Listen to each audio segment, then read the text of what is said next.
Hello friends, I am Mr. Ghost, and I am here to help you today. I know, you use these videos to fall asleep. So, before that, like the video and subscribe to the channel. Also, where are you from, and what time are you watching? Now get comfortable, and relax. I moved into this old building about 2 months ago. The rent was low, and I liked it was in the center of town. I thought it would be convenient. I didn't pay much attention to the creaky floors or the dim lighting in the hallway at first. It seemed like a normal, slightly run-down place that might just need some care. But from the very first week, something felt off. I tried ignoring it. I tried telling myself it was just my nerves, but every night around midnight or a bit later, I got this feeling that someone was in the hallway. It didn't start right away. The first week I was busy unpacking, setting up my furniture, and starting a new job. I barely had time to notice anything weird. But the second week I started hearing those footsteps. I remember the first time it happened. It was around 12:30 in the morning. I was lying on my small couch, flipping through channels on the TV. I heard this slow, steady sound outside my door. It was faint, but it sounded like actual footsteps. There was a pause, then a creak, then another pause, then another creak. It reminded me of someone trying to walk without making noise, except the floor in this hallway is too old for that. The wood cracks under any amount of pressure. At first I figured it might be a neighbor who worked late, or something like that. I got up, opened the door to see who it was, and found no one. The hallway lights were on, but the place was empty. I walked a few steps out. Nothing. I shrugged it off and closed the door. I told myself the floors might just be shifting or something. Old buildings make weird noises. I went back to the couch and tried to forget it, but I couldn't shake the uneasy feeling. The next night, I heard the same thing, but this time it started after 1:00 a.m. Same pattern, slow, careful steps. As if someone was moving down the corridor, I went to the door, opened it faster that time, hoping to catch whoever it was. Gang, nothing, no one in the hallway. I felt a chill run through me, but I wasn't about to panic. I've never believed in ghosts or anything like that. I chalked it up to old wood, or maybe someone on the floor above me. The sound can carry in older buildings and it can play tricks on you. Still, it was odd. I almost didn't want to tell anyone about it because I knew how it would sound. Paranoid. By the third night, I started getting annoyed. It had been happening consistently, always after midnight, but not exactly at the same time, sometimes 12:15, sometimes 1 hour, sometimes later. I was losing sleep. I'd lie in bed, waiting. The hallway is pretty long, and I lived near the far end, so whoever was walking or whatever was causing the noise was moving along the length of the corridor. I kept imagining a person pacing, looking for a door number or some random occupant stumbling around, but the building was never busy at that hour. I didn't hear any other noises except those slow steps and the occasional pop of the old floor. My heart would start pounding. I get up and press my ear against the door. The steps would continue getting closer and then stop near my apartment. There would be silence for a few seconds, and then they'd recede the same way they came. It felt like some weird game, but every time I opened the door, I saw no one. One night I decided I'd be a little more methodical about it. I shut off all the lights in my place, sat in the dark and waited. I checked the time on my phone every now and then. It was around 12:40 when I heard it. The steps were softer at first, as if at the far end of the hallway near the staircase that leads to the lobby. They got louder or maybe just clearer as they approached. I placed my ear against the door. I could hear each creak, each shift in the old boards. My heart was beating so loud I almost couldn't hear what was happening. My palms were sweaty. I took slow breaths to calm down. Then the footsteps reached my door. They stopped. I felt this overwhelming tension in my chest, like I was holding my breath, even though I was trying not to. For a split second I didn't even blink. I expected a knock. Nothing came. I thought maybe I could see a shadow under the door, so I turned off the light in the small entryway behind me to see if there was any movement. But it was too dark for me to see anything. The door has a tiny peephole though, so I moved my eye up to it. I looked out. The corridor light was on, but I didn't see anything. No figure, no shadow. It was just empty. Then after maybe 5 or 10 seconds, I heard the steps again, going back the way they came. The exact reverse. A slow, steady sequence of soft creaks moving away from me back toward the staircase. I pressed my ear to the door again. I couldn't stop my hands from shaking. I listened until the steps faded out, like they disappeared into the far end of the hallway. I stood there feeling my heart pound. My throat was dry. I swallowed hard and opened the door a crack, peering out. Empty hallway. Lights buzzing faintly. No people. No movement. I stepped out for a second. Listened. Nothing. The only thing I could hear was a faint hum from the elevator at the other end. After a minute, I gave up. I went back in, locked the door, and tried to sleep. But I couldn't relax. Every little sound made me sit up. It was well past 2 by my clock when I finally drifted off, and the next morning I felt exhausted. The routine continued for a while. Some nights I'd go to bed early, hoping I'd sleep through whatever was happening. But I'd wake up around midnight or 1 a.m. anyway, startled by a dream or some small noise. Then I'd wait, and sure enough, the footsteps would return. At times I considered the possibility that I was half asleep and imagining things, but it felt too real. I could feel the boards vibrating under someone's weight. I decided to ask around. The first person I talked to was the manager, an older guy named Richard, who had a small office down in the lobby. I casually mentioned that I heard noises at night. He shrugged and said, "It's an old place. The pipes bang, the wood expands, all that stuff." I nodded and said, "Maybe that was it." I also spoke briefly with a neighbor who lived at the other end of the hallway. A quiet, middle-aged guy with a slight limp. I asked if he ever heard anything weird at night. He shook his head and said he usually slept like a rock. He didn't seem suspicious or anything.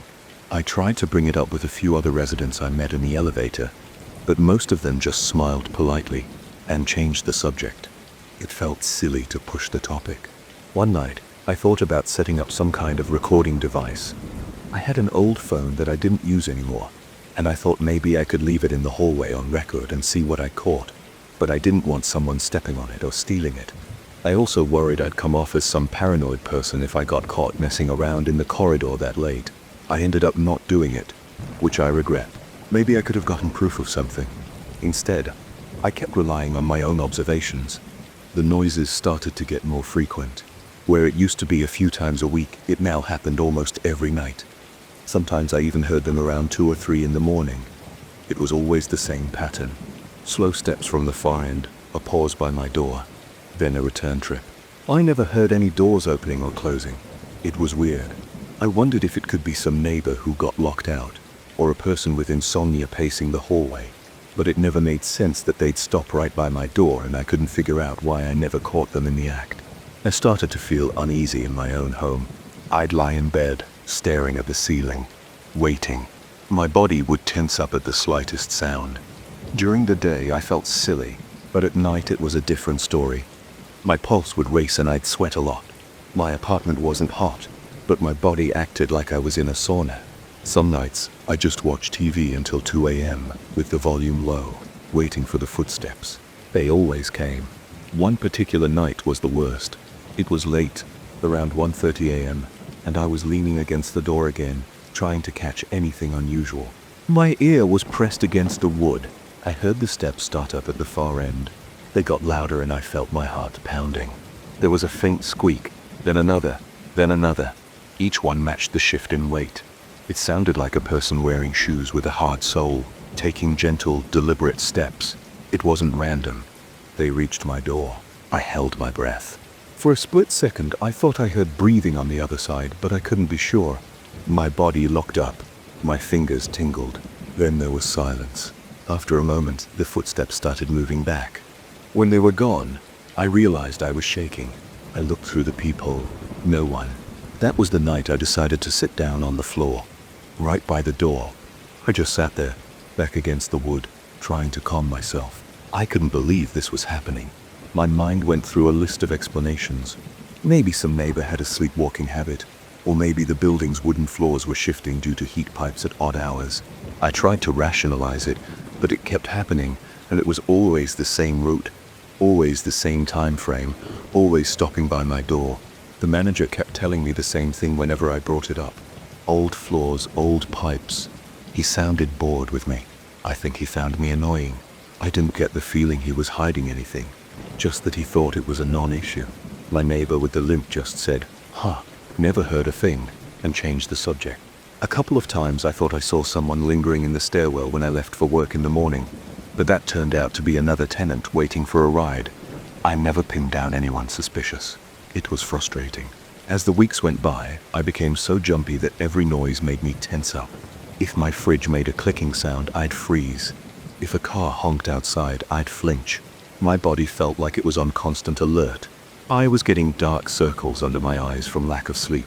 People at work asked if I was okay. I said I was just busy. I didn't want to come across as unhinged.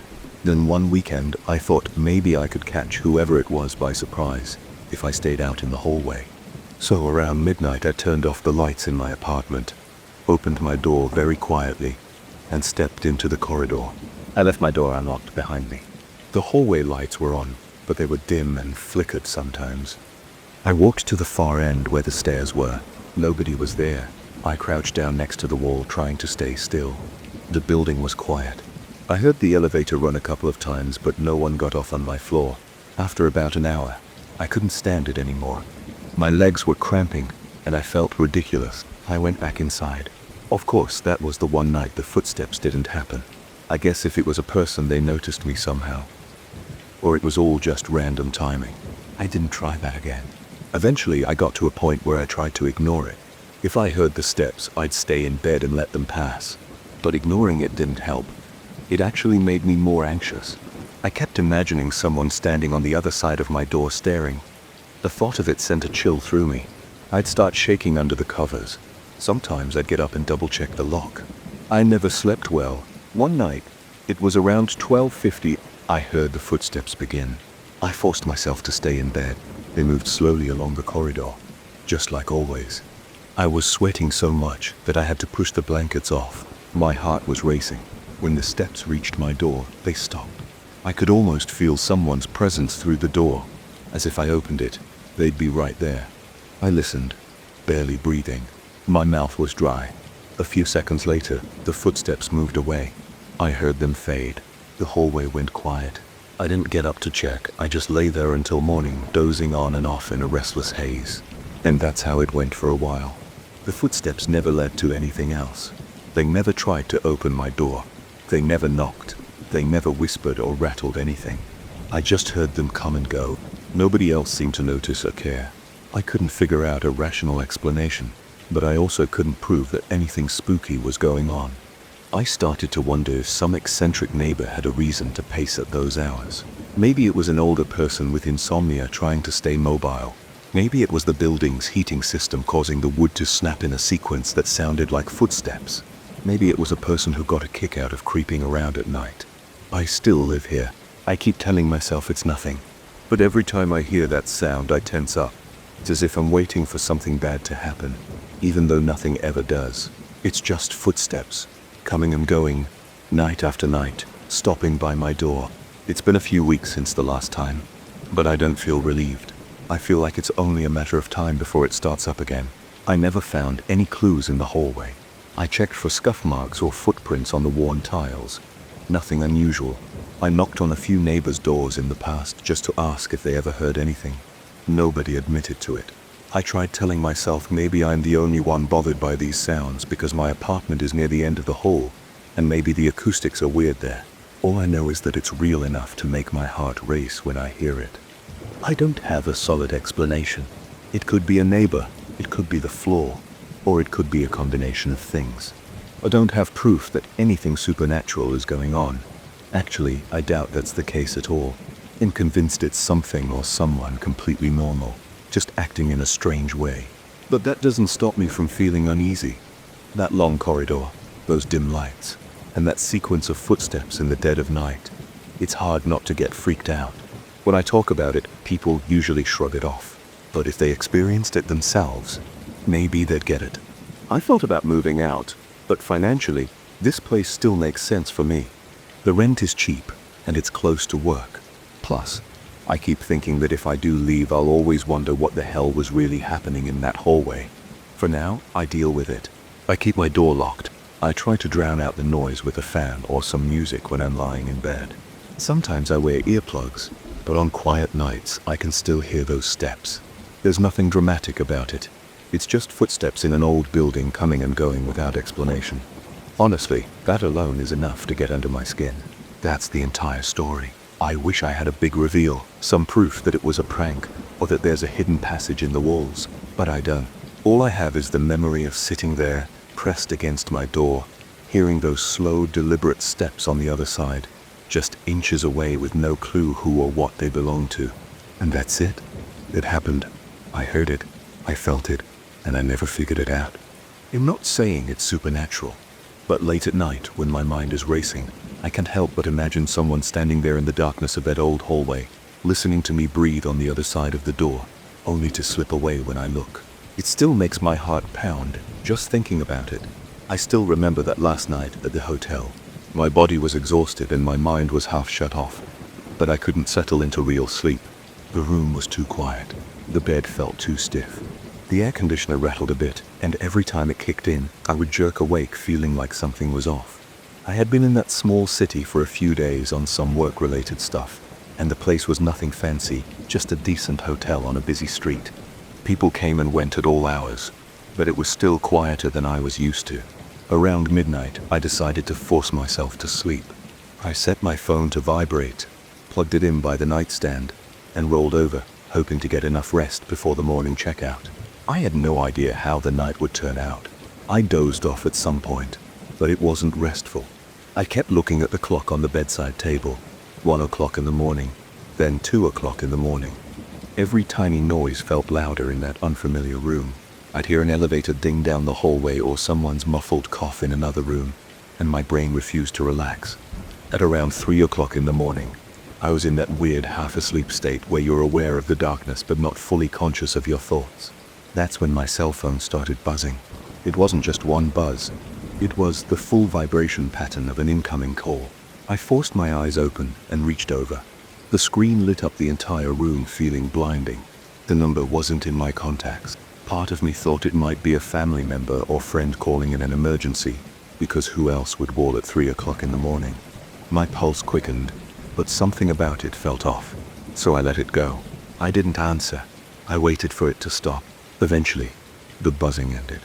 I placed my phone face down on the nightstand, closed my eyes, and tried to breathe slowly. My heart was pounding, probably more from surprise than anything else. I told myself it was a wrong number, maybe a drunk dial or someone with a different time zone. I adjusted the blanket around me, hoping it wouldn't ring again. But it did about 2 minutes later. The phone buzzed again. Same unknown number. I wanted to ignore it, but it felt like the kind of call that wouldn't just vanish if I pretended not to hear it. Adrenaline was creeping into my system. I sat up, pressing the answer button before my mind could talk me out of it. I didn't say anything at first, but I heard low breathing on the other end. That was my first real jolt of fear. It wasn't heavy breathing like in a horror movie, but it was clear that someone was there. I still didn't speak. Eventually, I just said hello. It sounded shaky to my own ears. The breathing continued for a moment. Then the call disconnected. That was it. No words, just the sound of someone on the line. And then a click. I felt a chill spread through my body. I've gotten plenty of wrong number calls in my life, but usually the caller says something like, "Sorry, wrong number," before hanging up. This was different. I wasn't sure why, but it made me uneasy. I placed the phone down again, this time turning the screen so I could see if it lit up again. My eyes drifted to the clock. 3? Great, I thought. This is exactly what I need when I have a checkout in a few hours. I tried to breathe slowly and reason it out. Maybe it was some random creep calling numbers in the middle of the night. Maybe they were bored. But then my phone buzzed again. Same number. This time, I clicked the answer button right away. I said, "Who is this?" I could hear something in the background. Maybe the faint hum of a television, or static. Then a voice whispered my name, clear as day, and hung up.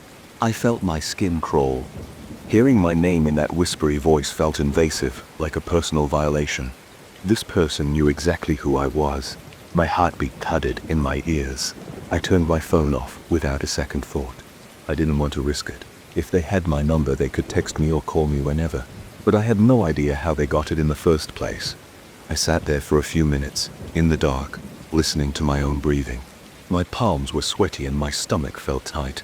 My mind raced with questions. Who would do something like this? Why would they do it?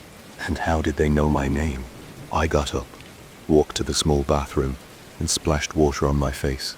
The sink was cramped, and there was a cheap fluorescent light overhead that hummed. I stared at my reflection. My eyes were bloodshot. I looked tense. I tried to calm myself down. I dried my face with a rough hotel towel, and then turned the bathroom light off. The darkness in the main room felt heavier than before. I stepped back toward the bed, checking the lock on the door as I passed. It was secure. I had the standard chain lock on too, the flimsy kind you usually see in hotel rooms. No strange noises from the hallway, no footsteps, no muffled voices. For a second I considered going down to the front desk to complain. But what would I say? That someone called me 3 times, that they whispered my name, and that I was scared. The receptionist would probably shrug and say there's nothing they could do about random calls to my cell phone. I sat on the edge of the bed, raking my fingers through my hair, trying to figure out if I was overreacting. That's when the room phone started ringing. My heart almost jumped out of my chest. The loud ring cut through the silence like a blaring alarm. I felt an instant sense of dread. I hoped it was just a receptionist calling about some standard issue, like a credit card hold or a reminder for checkout times that would have been an ordinary explanation. But at 3 in the morning, that seemed unlikely.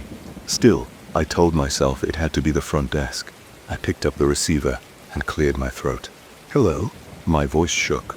There was a pause just long enough to make me uneasy. Then a man's voice, soft but distinct, said, "You still awake?" He knew. He knew I was in that room. Awake, alert, and freaked out. The hair on my arm stood up. My grip tightened on the receiver. I didn't say a word. I slammed the phone down, my heart thumping.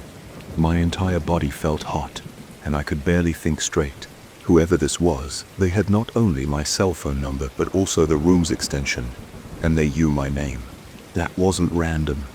That wasn't a coincidence. I sprang off the bed and double-checked the door. Still locked. I peered through the peephole. The hallway was dimly lit by those standard dull hotel lights. It didn't see anyone. Everything was still. I pressed my ear to the door for a moment, but I heard nothing except the distant hum of the elevator. I yanked open the door and looked up and down the corridor. It was empty. The carpets were a dark red color. No one was in sight. The hallway lights flickered slightly. I felt a breeze from somewhere. Maybe the air conditioning system. I waited a few seconds, scanning every corner, expecting someone to jump out or dart around the corner. Nothing. I closed the door, locked it again, and then shoved a chair from the little desk under the doorknob. It felt a bit silly, but I wanted an extra layer of security. Then I went straight to the phone on the bedside table and dialed the front desk. A woman answered with a polite voice, as if she had just woken up from a nap. I told her my name, my room number, and that I was getting strange calls. She paused, sounded confused, and said, "We haven't put any calls through to your room. No internal calls have come from our system, sir." That's all she told me. Her tone was calm and a bit dismissive, like she was used to people calling at odd hours with weird complaints. I asked her if anyone might be messing around with the phone lines. She said no. I asked her to check if maybe a guest had asked for me by name. She said no one had approached the desk about me. She offered to call security, but I guess I hesitated because I wasn't sure if that would make things worse or if there was even anything they could do. She said to let her know if it happened again, but otherwise she recommended I keep my door locked and let her know in the morning if there was a bigger issue. I hung up, feeling a cold knot in my stomach. It was 3:20 a.m. by then. I turned on the small lamp on the table near the TV, bathing the room in a dim yellowish glow. I kept all the other lights off so I could see the peephole more clearly if anyone walked by. The dark corners of the room made me uneasy, but I forced myself to look around thoroughly. I checked under the bed, opened the closet, pulled back the shower curtain. Nothing. No signs of forced entry. No footprints. Nothing weird. I sat in the chair at the little desk, my eyes glued to the door. My phone was off, which gave me a tiny bit of relief, but also a sense of isolation. If something went really wrong, I'd need to turn it back on, or use the room phone. The minutes crept by. My entire body felt tense. My muscles were tight. My skin was damp with sweat. I kept wiping my palms on my pajama pads. Every time the air conditioner cycled off, I felt like I could hear footsteps in the hallway. Then it would cycle on, and the hum would cover everything again. I tried to think of who would have my number and know which room I was staying in. Could it be someone from work trying to play a messed up joke? That didn't make sense. They wouldn't do something like that at 3 a.m. And how would they get the room phone number? Also, that whispering of my name felt personal. It didn't sound like any of my coworkers. I ran through possibilities in my head, but nothing felt right. Eventually, I decided to at least try to sleep a bit. Although I knew that was wishful thinking. I moved the chair away from the door, double-checked the locks, and got back in bed. I left the lamp on. I stayed on top of the covers, thinking that if I needed to bolt for the door, I wouldn't get tangled up. My heart rate finally started to slow down a little. I kept glancing at the silent phone, half expecting it to ring again. If it did, I had no plan, other than answering and telling the creep to leave me alone. But the phone didn't ring again. The next few hours passed in a weird state of half-sleep.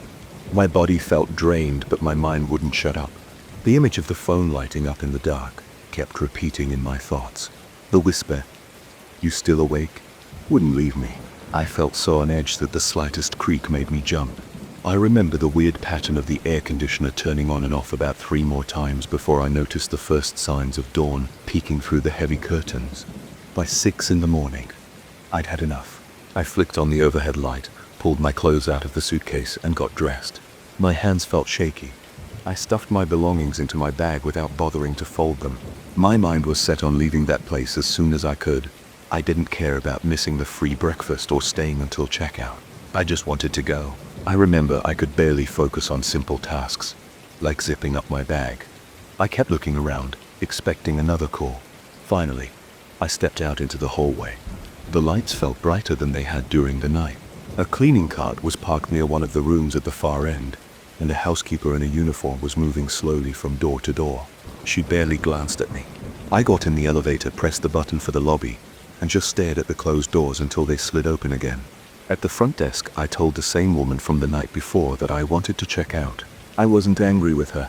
I just wanted to leave. She tapped a few keys on her computer, asked if everything was okay, and I said no. I got some really disturbing calls. She nodded slowly but didn't push for more details. She said she was sorry I had a bad experience. She handed me my receipt, and that was it. No one else seemed to care much. Walking out of those sliding glass doors and feeling the morning air hit my face was a relief. I tossed my bag into my car, got in, and locked the doors. I just sat there for a few seconds breathing. My mind was flooded with everything that had happened during the night. My phone was still off. I turned it on half, expecting to see a barrage of texts or missed calls from that unknown number. But there was nothing. It was like it never happened. All the way home, I kept replaying the whispers and the ringing phone. It still hits me even now, especially that moment when I heard my name. This wasn't a ghost story. I know that. There were no shadows drifting across the room, no unexplained movements, no supernatural nonsense. It was just someone who got my name, my cell phone number, and the room extension at the hotel. That's what made it so disturbing. Someone deliberately invaded my privacy in a place where I was supposed to feel safe for the night. I never found out who it was. Later, I tried asking around, asking people at work if they had made any calls or if they knew someone in that city. Nobody admitted anything. I never got another call like that. It was a one-time thing, but it bothered me for a long time.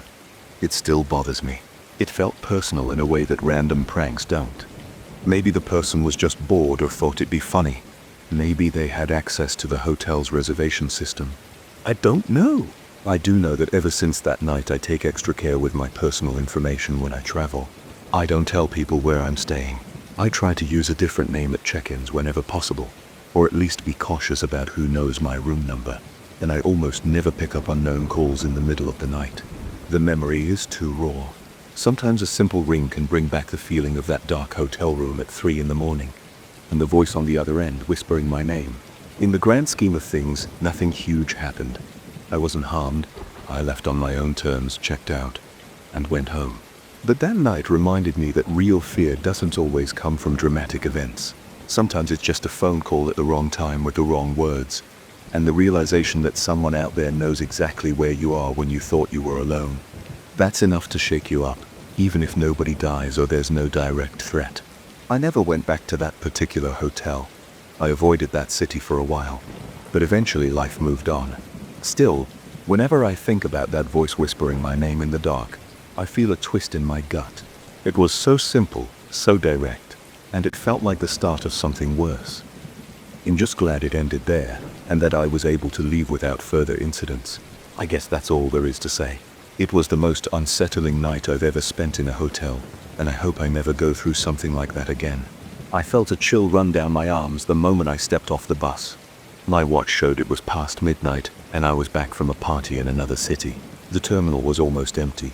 A single street lamp lit the sidewalk, its light flickering every few seconds to give everything a dull glow. I noticed two other people around, one leaning against a concrete column, hands in his jacket pockets, looking half asleep. The other sitting at the far end of a wooden bench, head down and phone in hand. I remember thinking how tired everyone looked. I felt drained too, but a bit restless. The party had been loud, and I drunk some soda that left me jittery. I walked slowly toward a metal bench under a dusty billboard. My bag felt heavy on my shoulder, and I could still hear the soft hum of the bus engine behind me as it pulled away. When it was gone, the terminal fell into near silence. The wind made a soft whistling sound through the open space. The man at the end of the bench didn't move, but the other person by the column let out a yawn and walked off toward the restrooms. I checked the schedule on my phone. There were no more buses running. I needed to figure out where the exit was, or maybe call a rideshare, but the app told me no drivers were available in the area. I thought about asking the man on the bench if he knew of another late-night bus or a taxi stand nearby, but he looked withdrawn. I was also a bit shy to approach a stranger that late. My phone buzzed. I assumed it was a friend asking if I'd made it home. It wasn't. The message read in Portuguese. I paused. I looked at the number, but it was just a random sequence. It didn't match any contact in my phone. I glanced around. The bench was long enough to seat about 4 people, but I made sure to leave some space between me and this guy. He was still hunched forward, his jacket hood covering most of his head. His phone screen glowed in his hand. I stared at my phone. The message felt weird. "Good evening. It's cold, right?" I typed back in Portuguese. I kept it short. I waited. The wind kept blowing. My hoodie wasn't enough for that sudden drop in temperature, so I zipped it all the way up and put my hands in the pockets. My breath came out in faint puffs of vapor. I realized I was alone now because I couldn't see the other person anymore. Maybe they got a ride or walked off. About 10 seconds later, I heard a soft chime from the man's phone. I tilted my head slightly. He lifted his phone, tapped the screen, then slipped it back into his pocket. My own phone vibrated in my hand. I read it quickly. "Better you take care around here. Night is long." This time it was in English. My pulse picked up. "Who's he?" I looked over at the man. He got up without a word. He seemed taller than I first realized. He moved like he had a purpose. I watched him walk straight out of the terminal, past the rows of empty benches. His footsteps echoed. He never looked back. He didn't board any bus, and he didn't ask anyone for directions. I felt a knot in my stomach. I tapped the screen to call the number. No answer. It rang a few times, then went to voicemail, but there was no greeting. My mouth felt dry, so I swallowed hard. I sent another text. "Who are you? Why are you texting me?" I waited, but there was nothing else. I stood there, my eyes darting around the terminal. The overhead fluorescent lights were buzzing. The other guy, who'd been resting earlier, was gone. The bus schedule on a nearby sign indicated that the terminal would stay open, but wouldn't have another bus for hours. My plan was to take a taxi, but I didn't see any nearby. The usual taxi line was empty. The stand's small window was closed, and the lights inside that office were off. I felt unsettled. My heart was beating faster than normal. I shifted my weight from foot to foot, checked my phone again. No more texts. I told myself maybe it was just someone messing around. But how did they get my number? I looked toward the exit where that man left. The streets outside were dimly lit. I could see a few cars passing by. The city felt quiet. I wiped my palms on my jeans, took a deep breath, and told myself to keep calm. I decided to walk out of the terminal. My plan was to find a better lit area and maybe catch a cab. The sidewalk outside felt cold and damp under my sneakers. The wind was stronger out there. The street was wide with a few stores closed behind steel shutters. I saw a small diner across the avenue. It had a neon sign that read "Open." The place looked worn down, but it was the only open business I could see, so I headed toward it. My phone buzzed again. I froze right there in the middle of the crosswalk. I checked it. No new messages. Turned out it was just a social media notification. Still, my heart jumped. I hurried inside the diner. The small bell jingled when I opened the door. The smell of coffee and fried food hit me. There were 2 customers seated at separate booths, both minding their own business. A bored-looking waitress stood behind the counter. She gave me a slight nod, so I walked to a booth near the window and set my bag down. The waitress came over and asked if I wanted anything. I ordered a coffee, black, no sugar. I couldn't decide if I was hungry, but I ended up asking for fries. My stomach was tied in knots, but I thought maybe something salty would help me relax. I took my phone out again. I stared at the unknown number. I tapped to call it once more. No answer. I tried to block the number, but part of me wanted to see if this person would send something else, so I didn't block it. I just sat there letting the phone rest in my hand. The waitress brought my coffee. It was steaming hot and smelled strong. I took a sip and felt some warmth in my chest. The fries arrived soon after, looking a bit greasy. I ate a few, but I couldn't stop glancing at the phone. My mind raced with questions. Did that man overhear me talking on the phone earlier? Did I mention my number out loud at some point? Did he see me type it somewhere? I looked around the diner. It had old posters and a TV mounted in the corner, showing some late-night talk show. The volume was low. The other customers seemed tired, probably locals or truck drivers passing through. None of them looked like that man from the bench. I wondered if he was out there somewhere on the sidewalk, or if he'd gotten into a car. About 30 minutes went by, maybe more. My phone stayed silent. I felt a bit calmer. I finished my coffee, paid my bill, and asked the waitress if she knew of any taxi companies around. She gave me a card for a local service. I dialed the number and asked for a ride. They said it would be about a 15-minute wait. I stepped outside to wait for the cab. The street felt a bit darker than before. Some of the lights seemed weaker, or maybe I was imagining things. My phone battery was at 2. I kept glancing at the unknown number, thinking maybe I'd missed something. Nothing. Then a faint beep. It was just another social media ping. I turned notifications off for everything except calls and texts. My ears were on alert for any sound behind me, any footsteps. But all I heard was the hum of a nearby street lamp and the faint noise of a car engine a few blocks away. When the taxi arrived, I got in the back seat. The driver was a middle-aged guy who seemed friendly enough. I gave him the address of my apartment. He nodded and started driving. The car's interior smelled like stale cigarettes. The radio was turned low, playing some local station. I tried to relax against the seat.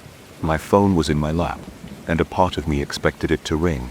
The driver broke the silence. He asked if I was coming from the bus terminal. I said yes, and mentioned how it was pretty empty at that time of night. He nodded, saying it gets sketchy around there sometimes, especially on weekends.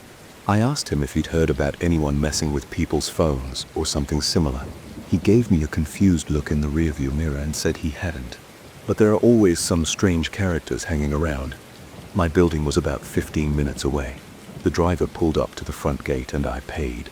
The street was quiet, with only a few windows lit in the surrounding apartments. The security light above my building's entrance flickered a bit. I stepped out of the car, grabbed my bag, and thanked the driver. He drove off, leaving me alone on the sidewalk. I felt a slight shiver. The wind had died down, but the air was still cold. I approached the gate and punched in my code. The lock clicked open. I made my way through the small courtyard, up the stairs and to my unit on the second floor. The hallway smelled like old paint and cleaning products. I slid my key into the door, walked in, and locked it behind me. Inside, I flipped on the kitchen light and dropped my bag on a chair. My apartment was small but familiar. I kicked off my shoes and checked my phone again. Nothing. I let out a long breath. My heart rate finally slowed. I plugged my phone into the charger on the counter and gulped down a glass of water.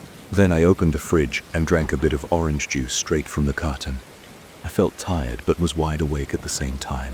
I looked at my phone on the counter, where the screen lit up with the charging symbol. I hovered my finger over the unknown number, unsure if I should delete it. Instead, I decided to keep it there as evidence if I needed it. I thought about calling the cops, but I had no real proof of any wrongdoing. All I got were a couple of strange texts, No actual threats except a vague warning to take care. That's not exactly a crime.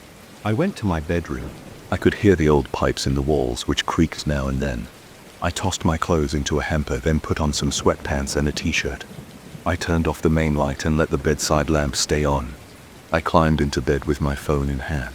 Part of me expected it to vibrate at any second, but it stayed silent.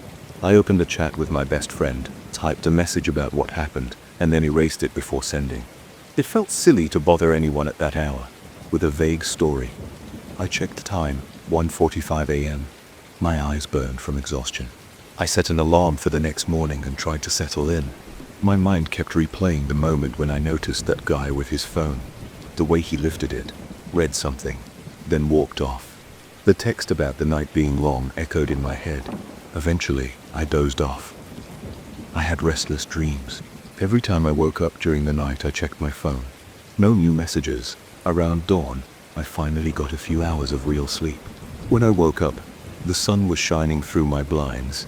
The phone was still next to me, silent. I got up and took a shower, hoping the hot water would clear my head. In the daylight, things felt less tense. I still felt uneasy though. I tried to reason it all out. Maybe that guy saw my phone number on a slip of paper or overheard me telling it to a friend at the party. Or maybe he was bored and decided to spook somebody. But it was strange that he used both Portuguese and English. It stuck with me. I checked my phone's call history. The unknown number didn't show any additional attempts. No texts. I dialed the number once more, just to see if anything changed. Voicemail again. No greeting. I hung up. Over the next few days, I kept my eyes open for any weird activity on my phone. Nothing happened. It was like that text conversation never existed. I tried a reverse lookup on the number. Nothing turned up. My phone company said it was a prepaid line, untraceable. I told a couple of my friends about it. They said it was probably just some random creep. They joked that I should ignore it. Still, I felt violated. Someone had my number and decided to send me cryptic messages at a time when I was alone in a deserted terminal. I thought about installing new security apps, changing my number, or being more careful about who I share it with. But part of me just shrugged it off as a weird late-night encounter. I never found out who sent those texts. I never saw that man again. I still think about it sometimes, especially if I'm out late at night waiting for a bus or walking through a quiet area. I glance around and wonder if someone is watching me from the corner, noticing my phone. I learned to keep my phone closer, keep my details private, not trust the silence around me. Nothing actually happened to me that night. I made it home safe.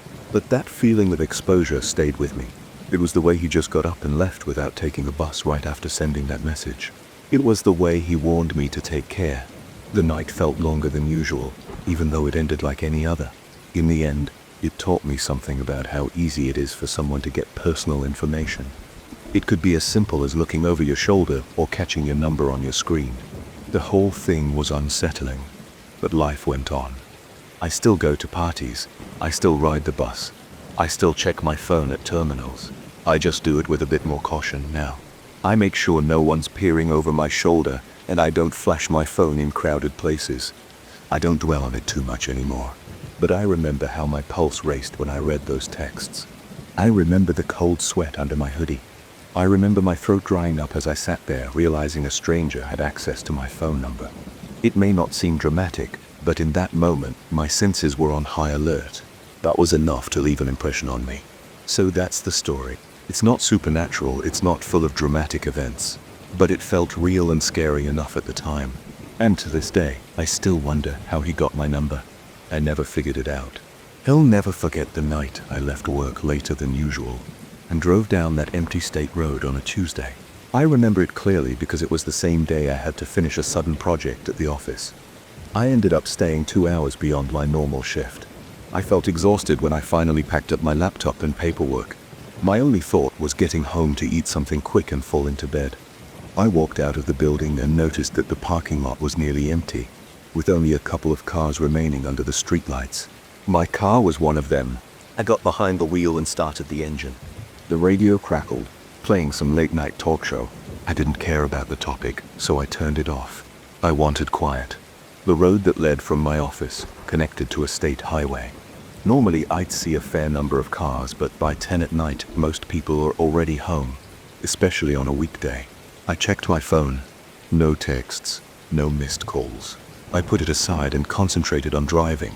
My headlights lit up the two-lane road, but everything else looked dark. No streetlights, just patches of farmland on both sides, and occasional trees or fences.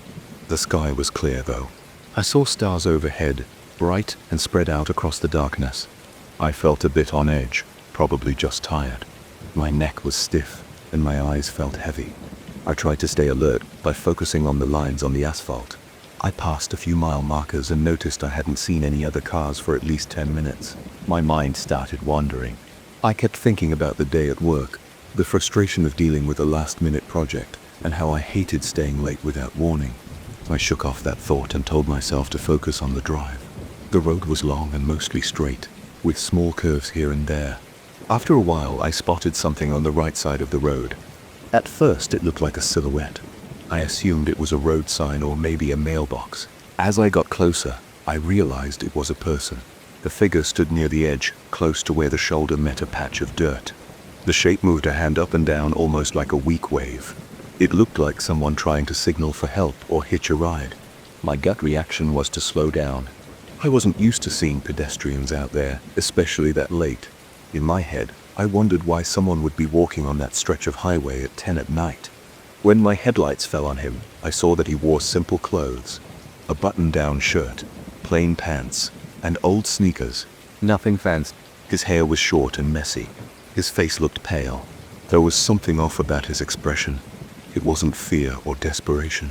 It was just blank. He lifted his hand again as if asking me to stop. I eased off the gas, checking my mirrors to make sure no car was behind me, but I didn't see anyone else. The road was still empty. I got close enough that I saw his eyes, though not with perfect detail. They looked dark and he wasn't really blinking. He stared at me as my car moved past. For a split second I felt this jolt of tension in my chest. I didn't know why. I've given rides to strangers before, but usually during the daytime and usually near gas stations or areas where help is easily accessible. This was different. It was late, isolated, and I was exhausted. I thought about pulling over a few yards ahead to see if he needed assistance. Maybe he was stranded or his car had broken down somewhere. But as soon as that idea entered my head, something else told me it wasn't smart. The moment felt too strange. The road was dark, and I didn't see any disabled vehicle around. I decided not to stop. I told myself I'd call highway patrol if I felt something was really wrong. But I kept driving for a few more seconds, then glanced in my rearview mirror. No one was there.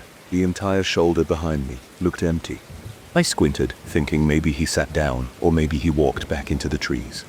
It struck me as odd that a man on foot would disappear that fast. I didn't see any movement. I shrugged it off, but my heart was pounding. My hands felt sweaty on the steering wheel. I turned on the air conditioner to cool down.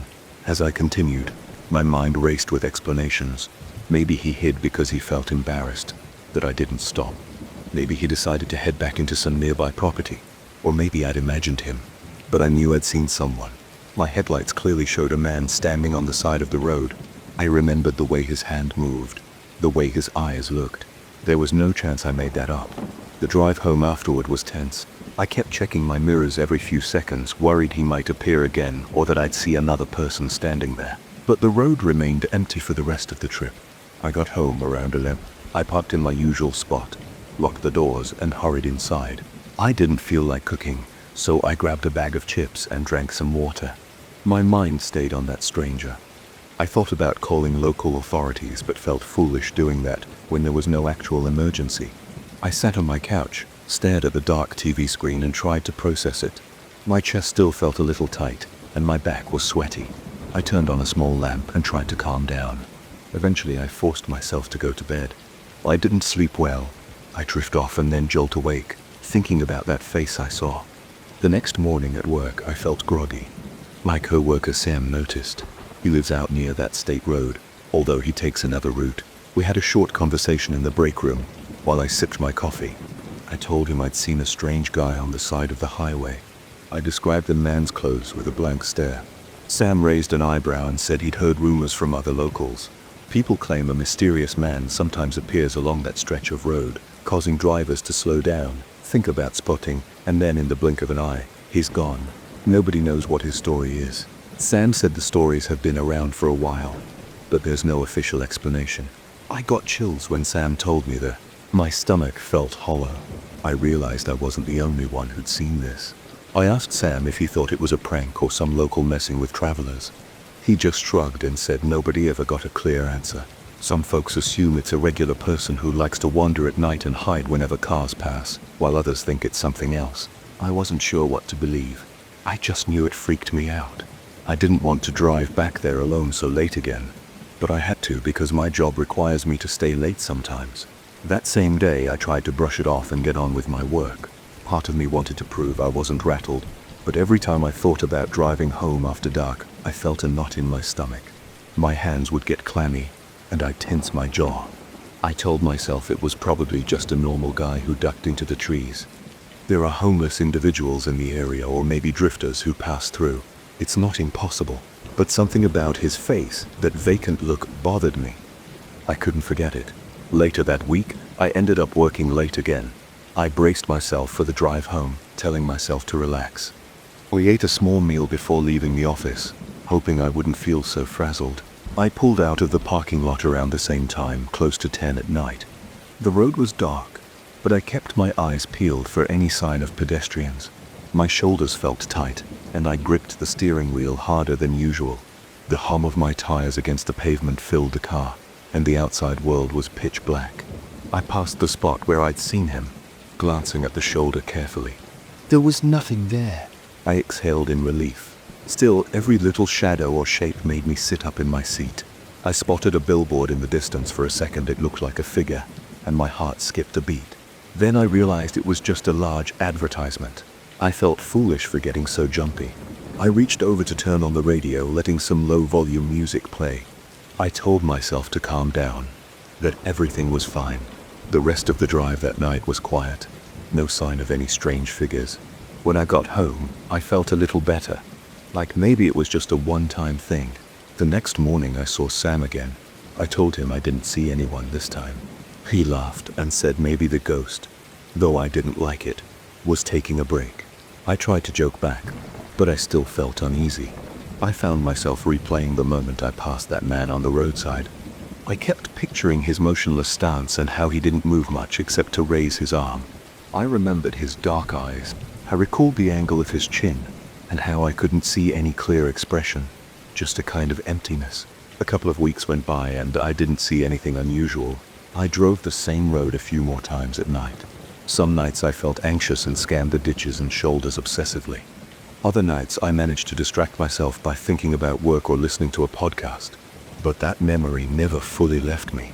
It sat in the back of my mind, waiting to pop up whenever I found myself alone on a dark stretch of road.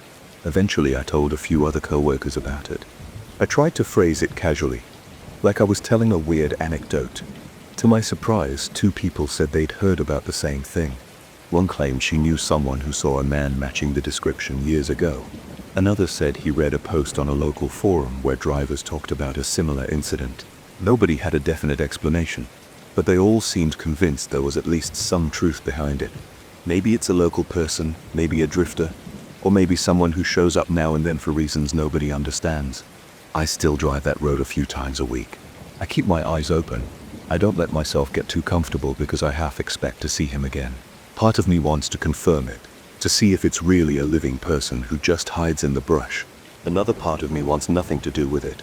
That sense of dread I felt that first night isn't something I want to experience again. I remember the sweat on my palms and the stiffness in my neck. I recall how my chest tightened when I realized he wasn't in the rearview anymore. That feeling was so strong.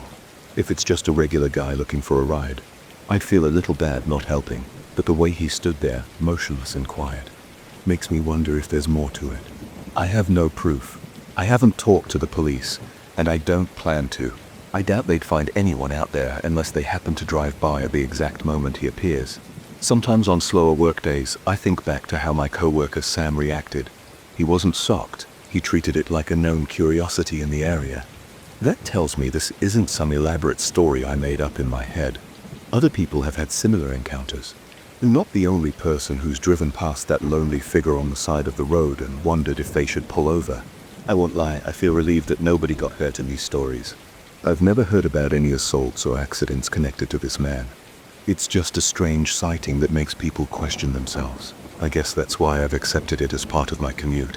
When I see a shape on the roadside now, I slow down enough to check my surroundings. I try to stay alert. If it's a real person in distress, I'll consider calling for help or directing them to a gas station. But if it's that same guy with the blank face, I'm not sure I'd have the courage to stop. The uncertainty is too strong. I've gone over that moment in my head many times. I think about the possibility of a simple explanation. Maybe he was just a drifter, or maybe he didn't want to be seen. Maybe he quickly ducked behind a bush. The road is lined with thick grass and patches of trees, so hiding wouldn't be hard. Still, I can shake the unsettling feeling I got. The memory of his eyes and the way he raised his arm keeps returning at random times, like when I'm alone in the office or lying in bed and can't sleep. I guess that's my story. I drove home late one night, saw a stranger on the side of a dark highway, and then he disappeared. The next day I found out it's a common story in that region, and nobody can fully explain it. The man doesn't hurt anyone. He just appears, signals like he wants a ride, and then vanishes. Maybe he's a real person with some reason for hiding. Maybe he's something else. I don't have answers. All I know is that I felt a wave of dread that evening, and it wasn't just my imagination. I know what I saw. I haven't told my family much about it because they'd worry. I don't want them calling me late at night to check if I'm okay on the drive home. As far as I'm concerned, it's something that happened once. I'm careful now. I don't plan to investigate or look for that man. I'm aware of the rumors and stories, but I'm leaving it at that. If it was a mistake or a trick of my eyes, so be it. If it was a person who needed a ride, then maybe he found help somewhere else. In any case, I'm not eager to find out. So that's why I say the story is realistic. It could have been a regular guy. He might have crouched down or run into the bushes. There's no big ending or tragic result. Nobody died or got hurt. It's just one of those strange encounters people in the area talk about sometimes. I saw him, and then he was gone. That's the whole thing. And the only evidence is my memory and the uneasy feeling in my gut whenever I remember his blank stare. I still feel my stomach tighten when I think about that night. I was at the diner where I work, wiping down the last table near the front window. The place was empty except for me, and the only sounds were the buzz of the neon sign outside and the hum of the refrigerator. It was almost 11 p.m., and I was tired. My back was sore from leaning over the fryer and grill all evening. I usually close up alone on weekdays because the boss doesn't want to pay for a second person that late. I'm used to it. It's not a dangerous part of town, but it's not exactly busy after dark either. I turned off most of the lights, did one last check of the counter, and locked the front door behind me. The cold air hit my face right away. It wasn't winter, but the nights felt chilly, and I was only wearing a thin jacket over my uniform shirt. My breath came out in short puffs as I exhaled. The street was quiet, and there were only a few parked cars along the curb. The glow of a distant street lamp made everything look pale and washed out. I could hear my own footsteps on the sidewalk, a dull echo against the empty buildings. I parked my car 2 blocks down because there's rarely a spot right in front of the diner. Sometimes I get lucky, but that night I didn't. As I walked, I thought about how I hate those 2 blocks. It's not a long distance, but when it's late and you're alone, it feels different. Every rustle of leaves or distant engine gets your attention. I stuffed my hands in my jacket pockets to keep them warm. I looked around every few seconds, making sure I wasn't missing anything behind me or beside me. When I reached the corner before my car, I saw a dark figure near it. I squinted, trying to figure out if it was someone waiting for a ride or just a random person passing by. The streetlight was weak, so I could only make out a silhouette. I slowed down and tried to see what was happening. The person was leaning forward, looking into my driver's side window almost like he was studying it. He had one hand on the door handle. I froze for a second because it looked like he was messing with the lock. My heart started pounding in my chest, and my fingers curled into fists without me even realizing it. I decided to speak up. My voice came out sounding rough. "Need some help there?" I asked. He turned around slowly, and I saw his face in the dim light. He was around my height, maybe an inch taller, and he had short hair under a baseball cap. He didn't look drunk or high, just calm, too calm for someone who might be confused about a car. He gave me this strange smile, not showing his teeth. I thought, "This is my car," he said, not moving away from the door. I felt a chill go through me. It wasn't that cold, but my skin prickled with goosebumps. I knew that if you think a car is yours by mistake, you usually step back when the real owner appears. That he just stood there watching me. I could feel my pulse in my neck and swallowed hard. I didn't want to escalate anything, but I didn't want to seem weak either. "You should," I said, trying to keep my voice steady, because this is definitely mine. I tried to laugh a little like I was still being friendly, but my nerves were on edge. The laugh died in my throat. He stayed where he was. He glanced back at the interior and turned his attention to me again. "You work late?" His voice was calm, but there was something off about the way he said it. I felt my stomach tighten even more. My palms started sweating, and I took a step back, keeping the distance between us. "Yeah, I closed the diner down the street," I said, nodding in the direction I'd come from. He moved one step closer to me. I caught a whiff of cheap cologne mixed with the smell of the street at night. My mouth went dry. I considered taking out my phone, but worried that pulling out something like that could trigger him. I also thought about running around him, but I didn't want him to grab me. I reached into my pocket for my keys instead. My voice came out lower than I expected. "Look, if you're confused, maybe you should check your license plate or something." I knew that sounded a bit confrontational, but I wanted him to move back. He tilted his head. "No need. I was wrong about it." Or he didn't budge. He just stood there, his eyes fixed on me like I was an object he was studying. I felt my pulse in my eardrums. It was a heavy thump, thump, thump. My thoughts raced. I tried to guess if he had a weapon, but I didn't see anything in his hands. That didn't mean he wasn't carrying something in his jacket. I took a short breath and pressed the button on my key fob to unlock and then lock the car. The headlights flashed, and the horn chirped once. That made me jump a little, but it also made him step back. He didn't go far, just enough to let me walk closer to the driver's side door. I kept my eye on him. My hands were shaking, and my throat felt tight. They opened the driver's door. I could see the interior light come on, and that felt like a small relief. At least I could see inside, and there was no one there. I slid into the seat quickly. My heart was still pounding, and I fumbled with the key and the ignition. Come on, I mumbled under my breath. I turned on the engine, and at that moment I glanced up at him through the windshield. He was staring at me. His expression didn't change. His eyes were locked on mine. A second felt like 10 seconds, and I couldn't look away even though I wanted to.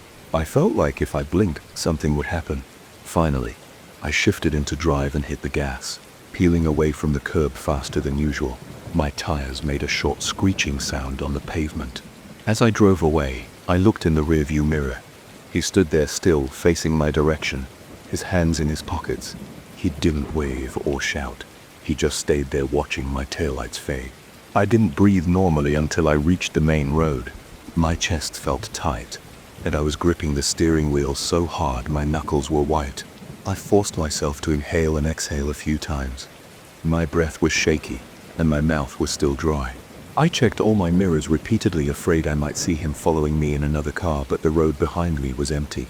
I felt a slight sense of relief, but I couldn't shake the tension. I noticed the sweat on my forehead, and the top of my shirt was damp around the collar. The city streets passed by in a blur of traffic lights and closed storefronts. I turned on the radio just to fill the silence, but I couldn't focus on the music. My mind kept replaying the moment he said, "You work late, huh?" over and over. When I got home, I parked in my assigned spot outside my building. My fingers fumbled with the house keys, and I almost dropped them twice. I kept looking around, half expecting that guy to appear out of the shadows. The building entrance was well lit, so I felt a bit safer, but I still rushed inside as fast as I could. Once I locked my apartment door behind me, I leaned my back against it and closed my eyes. My heart was still thumping in my chest. I wiped my forehead with the back of my hand and noticed I was shaking. I didn't sleep well that night. Every time I closed my eyes, I saw his face staring through the windshield. Around 3 a.m. I finally dozed off from sheer exhaustion. I woke up the next morning with a knot in my neck, probably from how tense I'd been. I thought about calling the police, but he didn't actually do anything except act suspicious. I doubted they'd do more than write a short report. I couldn't prove he was trying to break in, and he didn't threaten me with anything other than his weird behavior. The next evening, I went back to work. The diner looked the same as always, bright lights, the same customers stopping by for coffee or burgers. I tried to keep my mind off the night before, but around 10:30 p.m., I started feeling anxious. My hands got cold and I couldn't focus on cleaning up. I asked my coworker to help me close even though it meant paying him out of my own pocket for an extra hour. I didn't want to walk to my car alone again. He looked at me a bit confused but agreed, because he could use the cash. When we were done, I locked the front door and we both headed out. I could tell my coworker was curious, but I didn't feel like explaining much. I just said I don't like walking by myself at this hour. He shrugged and walked next to me, talking about random stuff to fill the silence. It helped a bit. My shoulders were tense, but at least I didn't feel as vulnerable. He stayed with me until I got in my car. Then he waved goodbye and headed to his own car parked on another street. I kept expecting to see that same figure or a similar face lurking near the trunk, but there was no one around. I got in, locked doors and drove off. My eyes darted from mirror to mirror, scanning every vehicle behind me. Nothing stood out. By the time I got home, I was still on edge, but it was better than the night before. The next week, I started parking as close as possible to the diner. Sometimes I'd get lucky and find a spot right across the street. Sometimes I'd still have to walk half a block, but I tried to avoid those 2-block walks. I asked my boss if we could reserve a space behind the building, but he said that wasn't possible. I almost considered taking a cab home on nights I closed, but that cost would eat into my already small paycheck. One particular night, maybe a month later, I went through the normal routine. I closed at 11 p.m., wiped down the tables, turned off the lights, and stepped outside. The sidewalk was empty. The neon sign flickered off. My car was across the street, not too far away, which made me feel better. Still, I felt that same knot in my stomach. I scanned the sidewalk and looked around the parked cars. No one was out there, at least, not that I could see. I made my way to my car, got in quickly, and locked the doors right away. My heart rate was picking up even though there was no reason for it that night. It was just leftover anxiety. I started the engine and glanced around one last time. No one was there. I reminded myself that nothing serious had happened except a tense encounter, but it was enough to keep me looking over my shoulder. Sometimes I wonder if he was planning on stealing my car, or if he was just checking random vehicles for easy targets. He could have been someone who wanted to rob me directly. I don't know, but that weird smile and the way he said, "You work late, huh?" still sits in my gut. It felt like a warning or a hint that he knew my routine. The idea of someone watching my habits at night creeps me out. I told a couple of friends about it and they all said the same thing. Change your habits, be aware of your surroundings, maybe carry some pepper spray. I keep a small can in my pocket now just in case. I also make sure to vary my closing routine when possible, though there's only so much I can do. The diner's schedule is the diner's schedule. I can't change the time it closes, and I can't magically create a parking spot right at the door. I haven't seen that guy again, at least not that I recognize. Part of me expects him to reappear one night, standing by the same spot, waiting to see if I show up. That thought makes my stomach feel tight. I try not to dwell on it too much, because I still have to live my life. But I can't deny that my sense of security took a hit that night. I used to walk to my car without thinking twice. Now I keep my keys in my hand, checking every shadow before I unlock my door. That's the whole story. No big violence, no big blow-up. Just a tense moment in a dark street. But it was enough to make me question how safe I really am when I'm out there alone, especially late at night. I don't think I'll ever forget that face. The way he stared into my car and then into my eyes like he was challenging me. It made me feel exposed. I still park as close as I can to the diner. I don't want to be in that situation again, standing there with my heart hammering, unsure if the next move would be a sudden attack or just a weird conversation. Either way, I'm not taking that risk twice. I moved into this old apartment thinking it would be a fresh start. I was wrong. Right on the first night, I noticed something that made me uneasy. I was tired from carrying boxes and cleaning the place, so I collapsed on the couch around midnight. The lights were off, and the only thing I heard was the hum of the fridge. About an hour later, I woke up because of a dripping sound. It wasn't loud, but it was steady enough to keep me from falling back asleep.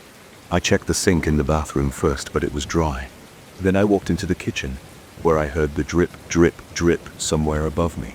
The ceiling looked old, with a few cracks near the corners. I thought maybe a pipe was leaking inside the walls. I didn't see any water stains or damp patches. The floor was dry. Still, the sound kept going like a dripping faucet, but it wasn't coming from the kitchen faucet itself. It seemed higher up, closer to the ceiling. I didn't have the energy to investigate more that night, so I went back to the couch and tried to ignore it. The next day, I bought a stepladder and a flashlight. I decided to check the attic space, or whatever was above the kitchen ceiling. The apartment was on the top floor, so there wasn't another unit up there. There was an old crawl space with a panel in the hallway. I pushed it open and shone my flashlight inside. It was dusty, full of cobwebs, and I saw a few pieces of old insulation. No sign of a leak. No puddles of water. No damp spots. I stayed up there for maybe 15 minutes, checking every corner I could reach. Nothing. So, I went back down, sealed the panel, and figured maybe it was just some random pipe noise. But then the dripping continued the next few nights. Always around 3 a.m. Sometimes it lasted a minute or two. Other times it went on for half an hour. It wasn't loud enough to call the maintenance guy at that hour, so I just dealt with it. I tried earplugs. They helped a little, but I could still feel the faint rhythm of those drops. I got frustrated. I even thought maybe my mind was playing tricks on me, or maybe it was the old building settling. Still, it kept me on edge. About a week later, something else happened. I woke up in the middle of the night around 3 a.m. because of that same dripping sound. I decided I'd had enough. I got up, walked to the kitchen, and flicked the light switch, but nothing happened. The light didn't turn on. I stood there for a moment, letting my eyes adjust to the darkness. The dripping was still going. I reached out, feeling my way to the countertop, and finally found my phone to use as a flashlight. I pointed the phone's light toward the sink. The faucet was dripping this time. It was actually dripping, like it was half open.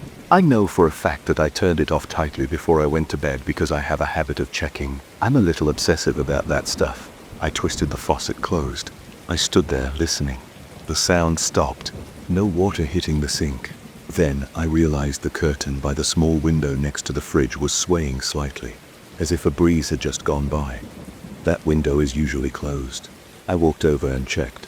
It was still locked from the inside. I put my hand against it to see if there was a draft. Nothing. Low wind. The curtain was still moving slowly, but slowing down.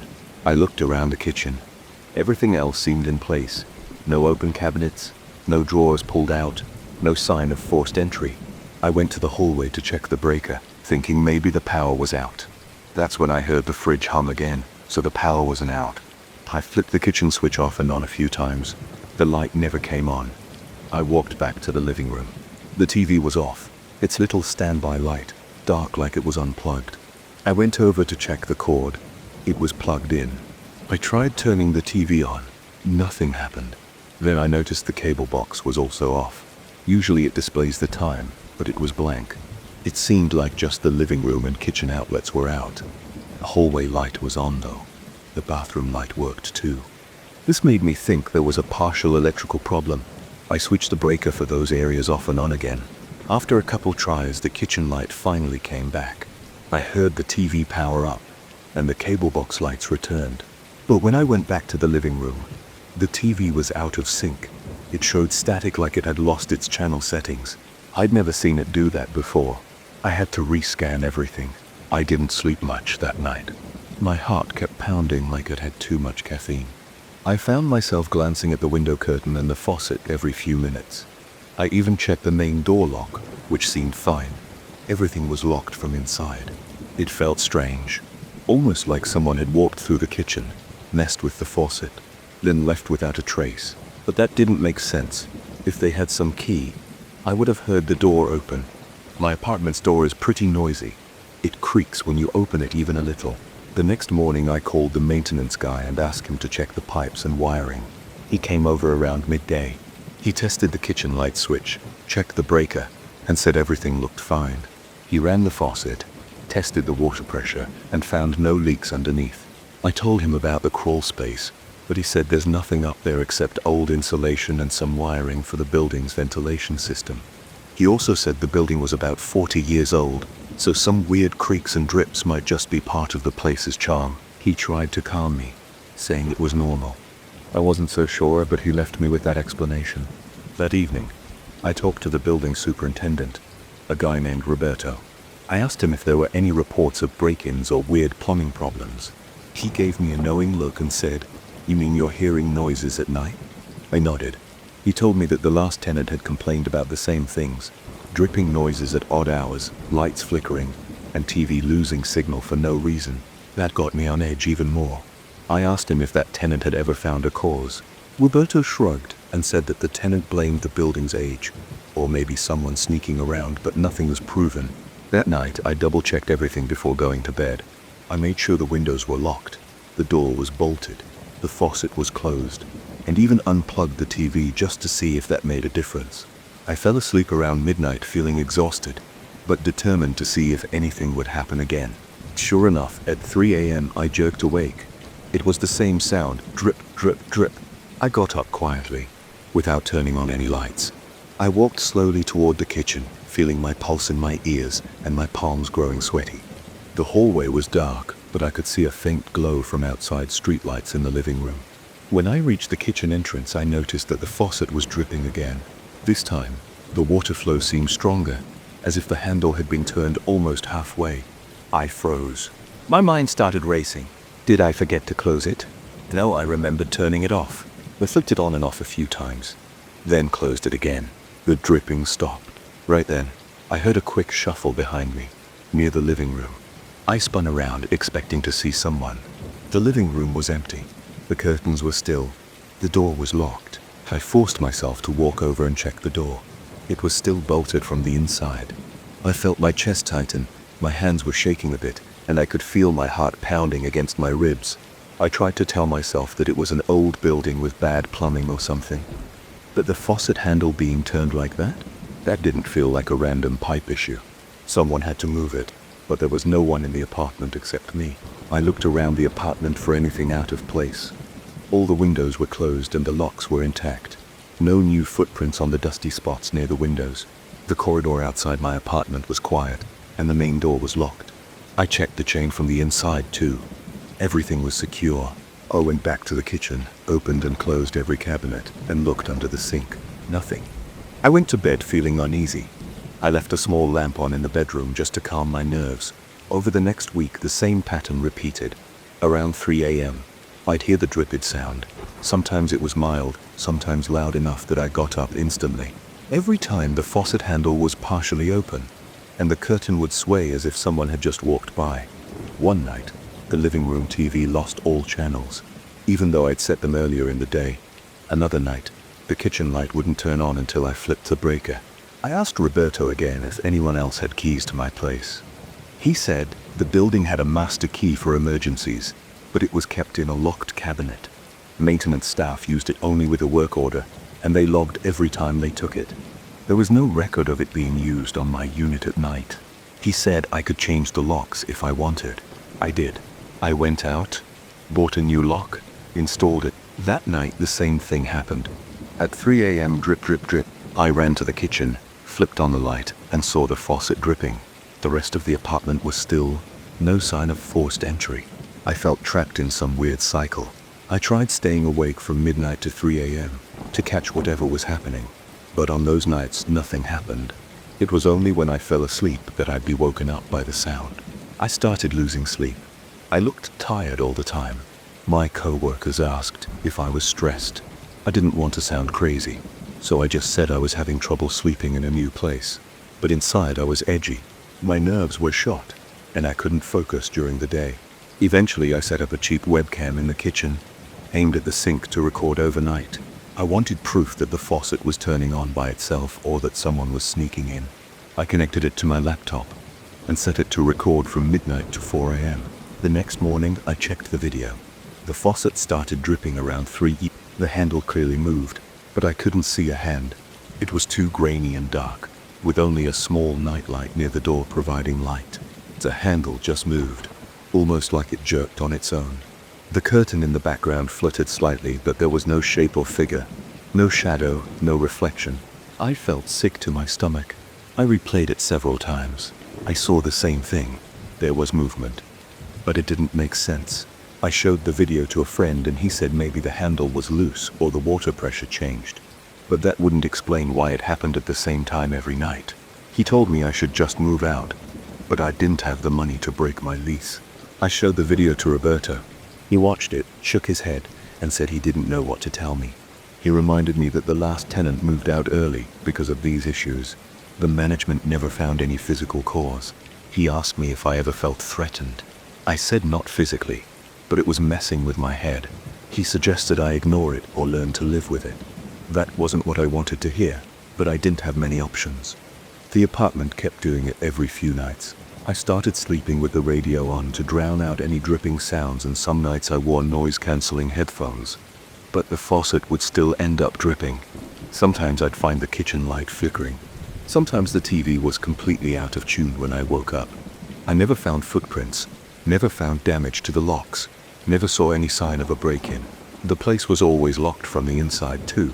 I tried everything, checking the faucet washers, replacing the entire faucet with a new one, sealing the window to see if it was opening.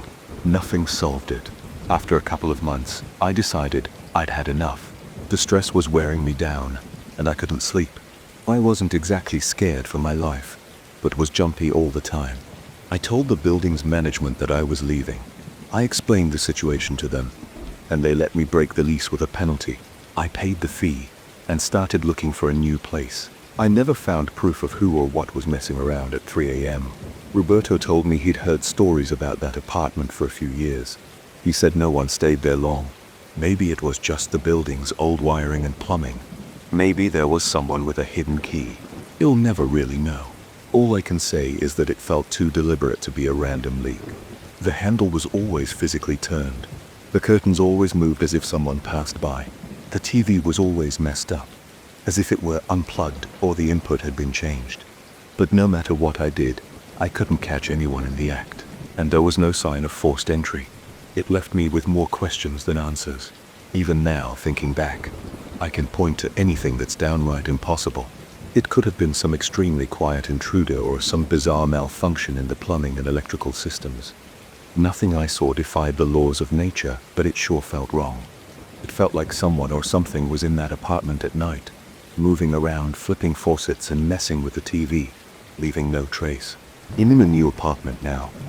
It's not fancy, but at least it's quiet. Sometimes I wake up at night expecting to hear that drip drip, but it's just silence. I remember that old place and get a weird feeling in my stomach. I know it wasn't a dream. I went up to the crawl space, changed the lock, set up the camera. I tried everything. Still, I never found a solid reason for what happened. The building management just shrugged it off. The last tenant apparently complained about it too. So maybe it's just one of those unexplainable occurrences in old buildings. I don't really know, but the feeling of standing there in my pajamas at 3 a.m., watching the faucet drip, even though I'd closed it hours before, is something I'll never forget. And if anyone ever asks me about weird experiences in old apartments, I tell them this story. It's real enough to make you wonder, and yet there's no proof of anything supernatural. It's just something that happened, and I couldn't do a damn thing to stop it. I still remember the night I realized how strange a place can feel when you're alone, even if you've been there 1,000 times. I work in a commercial building that's mostly offices. During the day, it's busy, people come and go, phones ring, everyone's in a rush. But at night, the place turns into a different environment. I often stay late because my workload is heavy, and the regular social elevator gets turned off in the evening. That means I have to use the service elevator, which is down a side hallway near the maintenance room. It's usually quiet at that hour. Sometimes I'd see the janitor or a security guard, but mostly it's just me walking around empty corridors. I started working in this building a year ago. I'm a straightforward guy, and I've never been one to believe in ghosts or anything like that. I keep my head down, do my job, and go home. The late shifts never bothered me because it's nice to finish everything without distractions. Around 9 or 10 at night, the main lights in the hallways are on, but some of the smaller offices switch their lights off completely. It can get dim, but I got used to it. The service elevator itself is nothing fancy, just an older elevator with metal walls, a small overhead light, and that typical stale smell. One night, I wrapped up around. They'd been proofreading a big report for hours, and my eyes were tired.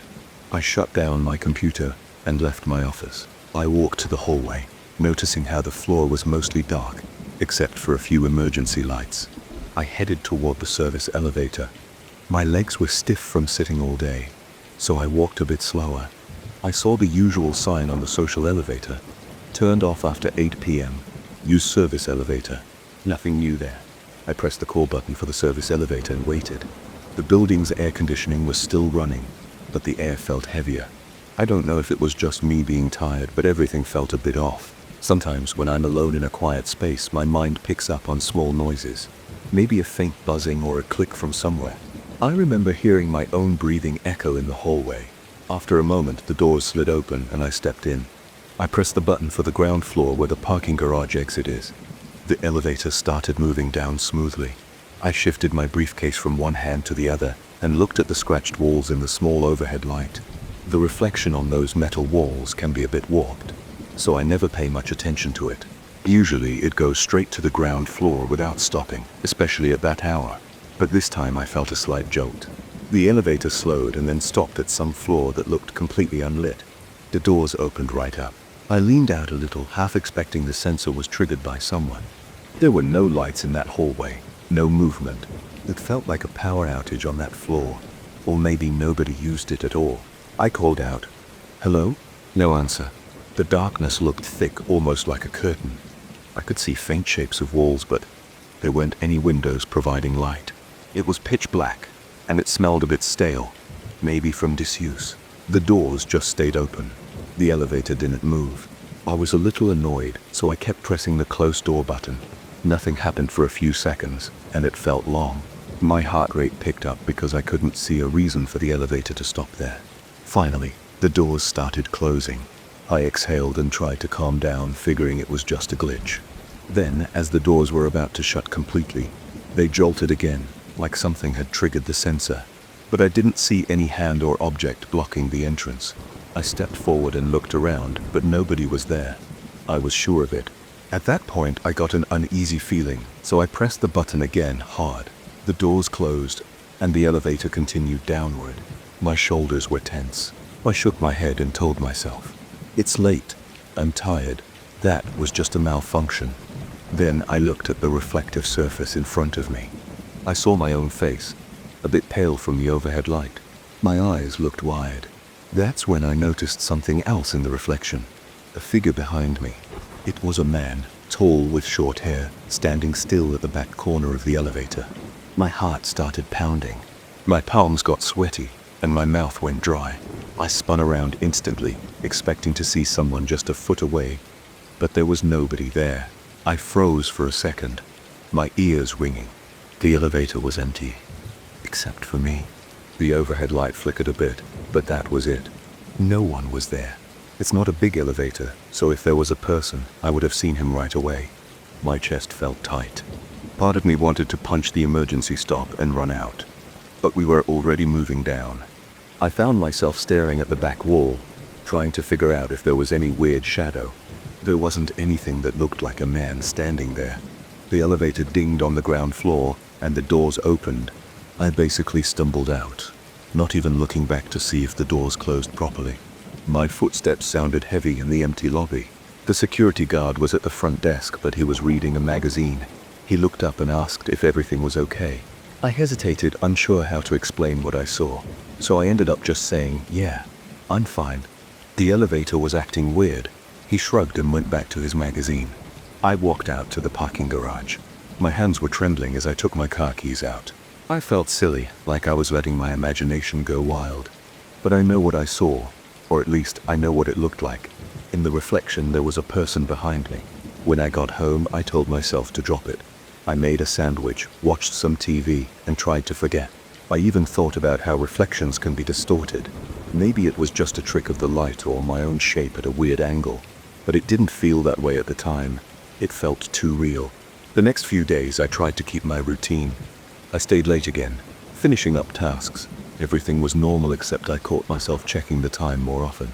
I didn't want to be in that elevator too close to midnight or even 10 p.m. One evening around 9, I decided to take the stairs. It's a bit of a trek from the 12th floor down to the ground floor, especially after a full day of work. But I did it. By the time I reached my car, my legs were burning and I was out of breath. But at least I didn't have that tense feeling. I felt safer even if it was irrational. Stairs can be creepy too, but at least I could see everything in front of me. Of course I couldn't keep avoiding the elevator forever. The next night I was too tired to do the stairs again. My knees were hurting a bit, so I went to the service elevator. This time it went straight to the ground floor without any stops. I still felt on edge, but nothing unusual happened. The following week I worked late again, but I kept noticing that I'd flinch when the elevator slowed down. If it stopped at a floor, I'd get this spike of adrenaline just in case the doors opened to a dark hallway. But usually they open to a lit floor, and occasionally a janitor might get in. Those nights were quiet but predictable. Still, I couldn't shake the memory. That night, the dark hallway, the reflection, it lingered in the back of my mind. Sometimes I found myself glancing at the mirrored wall, half expecting to see someone behind me. My posture changed. I started standing near the elevator doors so I could see the entire elevator behind me. I realized I was acting paranoid, but I just couldn't stand facing the metal wall anymore. I kept thinking, what if I see that figure again?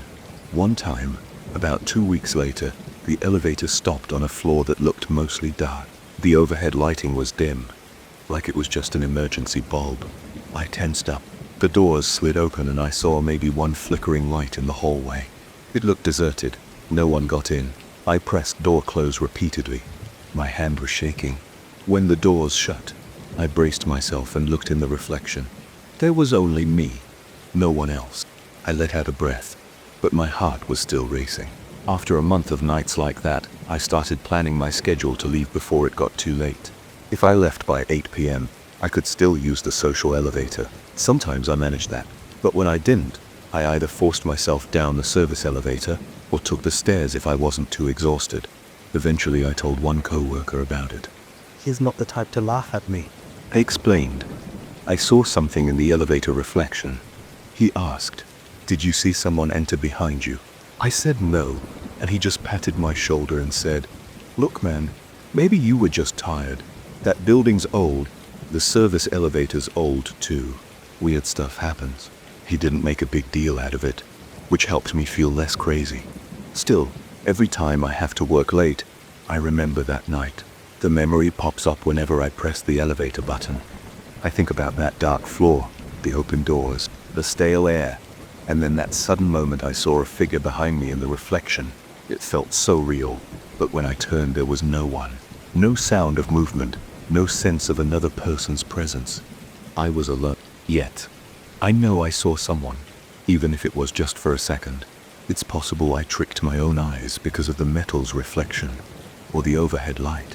Our minds can do funny things, especially when we're alone in a tense setting. I do find it realistic for a few reasons. First, some floors in this building barely get used at night, so they don't turn on the main lights there. If the elevator stops, it's just a dark, empty space. Second, reflections in those metal walls can be misleading. The shape of the elevator might distort any movement. And third, sometimes weird things happen that we can easily explain. It doesn't mean it's supernatural. It can be a coincidence, an electrical glitch, or just me being overworked. I'm not saying I believe I was haunted. I just know the experience left me shaken. Since then, I mostly avoid that elevator after hours. I either leave earlier or suck it up and take the stairs. I still work in the same building. I see the same corridors and that same sign saying the social elevator is off after 8. But every time I have to ride that service elevator late at night, I feel my chest tighten. I get this mild dread before I even press the button. When it arrives, I usually peek inside first, as if checking to see if someone's already in there. Then I step in and stand as close to the doors as I can. I watch the floor numbers go down. I try not to look at my reflection at all, or if I do, I just glance quickly to confirm I'm alone. I haven't seen that figure again. It's been months, but the feeling never went away entirely. Even when nothing happens, I still recall that one time. I remember the doors opening on a dark floor. Nobody there. The feeling of my skin crawling, pressing the button over and over, and then that image behind me. The man who wasn't there. There's a rational explanation, I'm sure, but the memory is vivid. Every now and then, I catch myself replaying the moment, wondering if I really saw it or if it was just a shadow. But I can't change it now. It happened. I experienced it. I wish I could say there was a dramatic ending, like I discovered the elevator was haunted, or that I spoke to a security guard who saw something similar. But that never happened. Everything else stayed normal. Nobody else in the building mentioned seeing anything like that. No one complained about the elevator stopping on random floors. It's just a story I have, a piece of my own experience that taught me sometimes things that seem ordinary can feel terrifying if the circumstances line up the wrong way. I still work late sometimes. I still hate that elevator at night, but life goes on, and I have a job to do.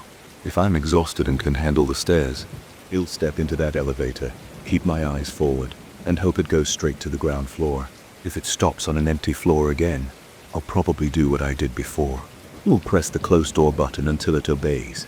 Then I'll clench my fists and pray I don't see anyone in the reflection. That's my routine now. It's become a part of how I deal with late nights in that old building. I guess that's all there is to it. It feels real, because it probably was just a set of small coincidences that happened in the dark. There's no big twist, no hidden meaning. It happened, it freaked me out, and now I'm more cautious. That's my story. I can't prove anything, but I know I don't want to experience it again. So most nights you'll find me limping down the stairs, breathing heavily, and telling myself it's worth the trouble. At least on the stairs, I can see what's around me. I can see if someone is there, or if no one is, and that makes it a little easier to keep going. I never expected my night shift at a 24-hour diner to be anything more than a string of half-asleep orders and casual small talk. I went into this job thinking I'd just take orders, flip burgers, and watch the clock until sunrise. I didn't think I'd ever Feel my heart pounding against my ribs while staring at a customer with sweaty palms. But that night, everything shifted. It taught me that even a late-night burger joint can become a stage for something unsettling. I want to lay out exactly as it happened, without embellishments or fancy words, because that's the only way I can make sense of it. I've been working the graveyard shift for about 6 months. I clock in at midnight and stay until 8 in the morning.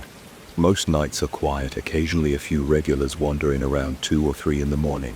They're usually taxi drivers, shift workers, or people coming from bars. I see them every night, and they see me.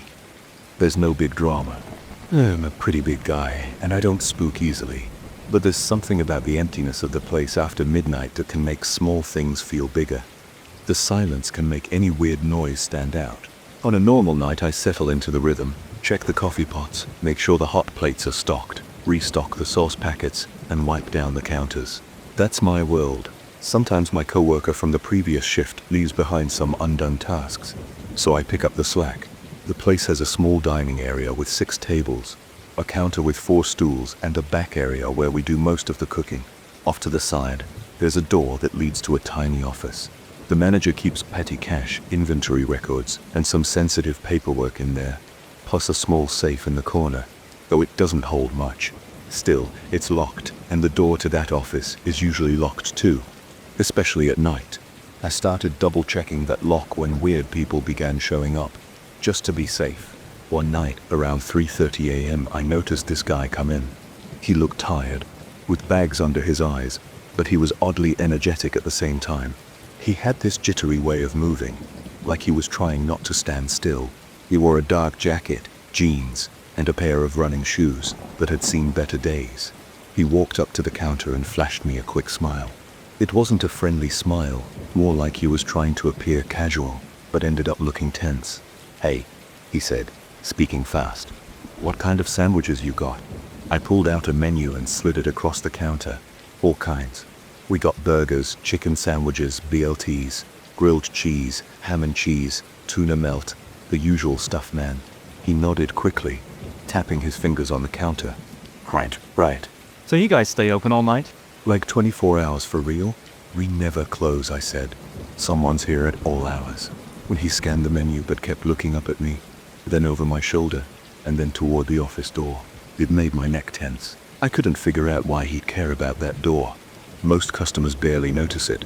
It's just a plain door with a small sign that says office. But this guy's eyes kept drifting to it, then back to me. You guys get a lot of business at this time. He asked, leaning in slightly. Sometimes, I said, shrugging. Depends on the night. He gave a quick smile again, tapping the menu. So, do you work here alone, or do you have someone in the back? I felt a little jolt in my gut. Nobody usually asks that, especially not so directly. Sometimes I'm alone, sometimes not.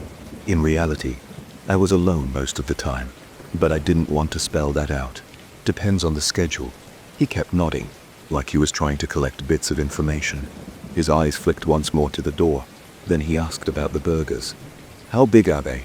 Do you do quarter pound or something bigger? I told him we do a quarter pound standard, but we can make it a double if he wants. He said he'd think about it.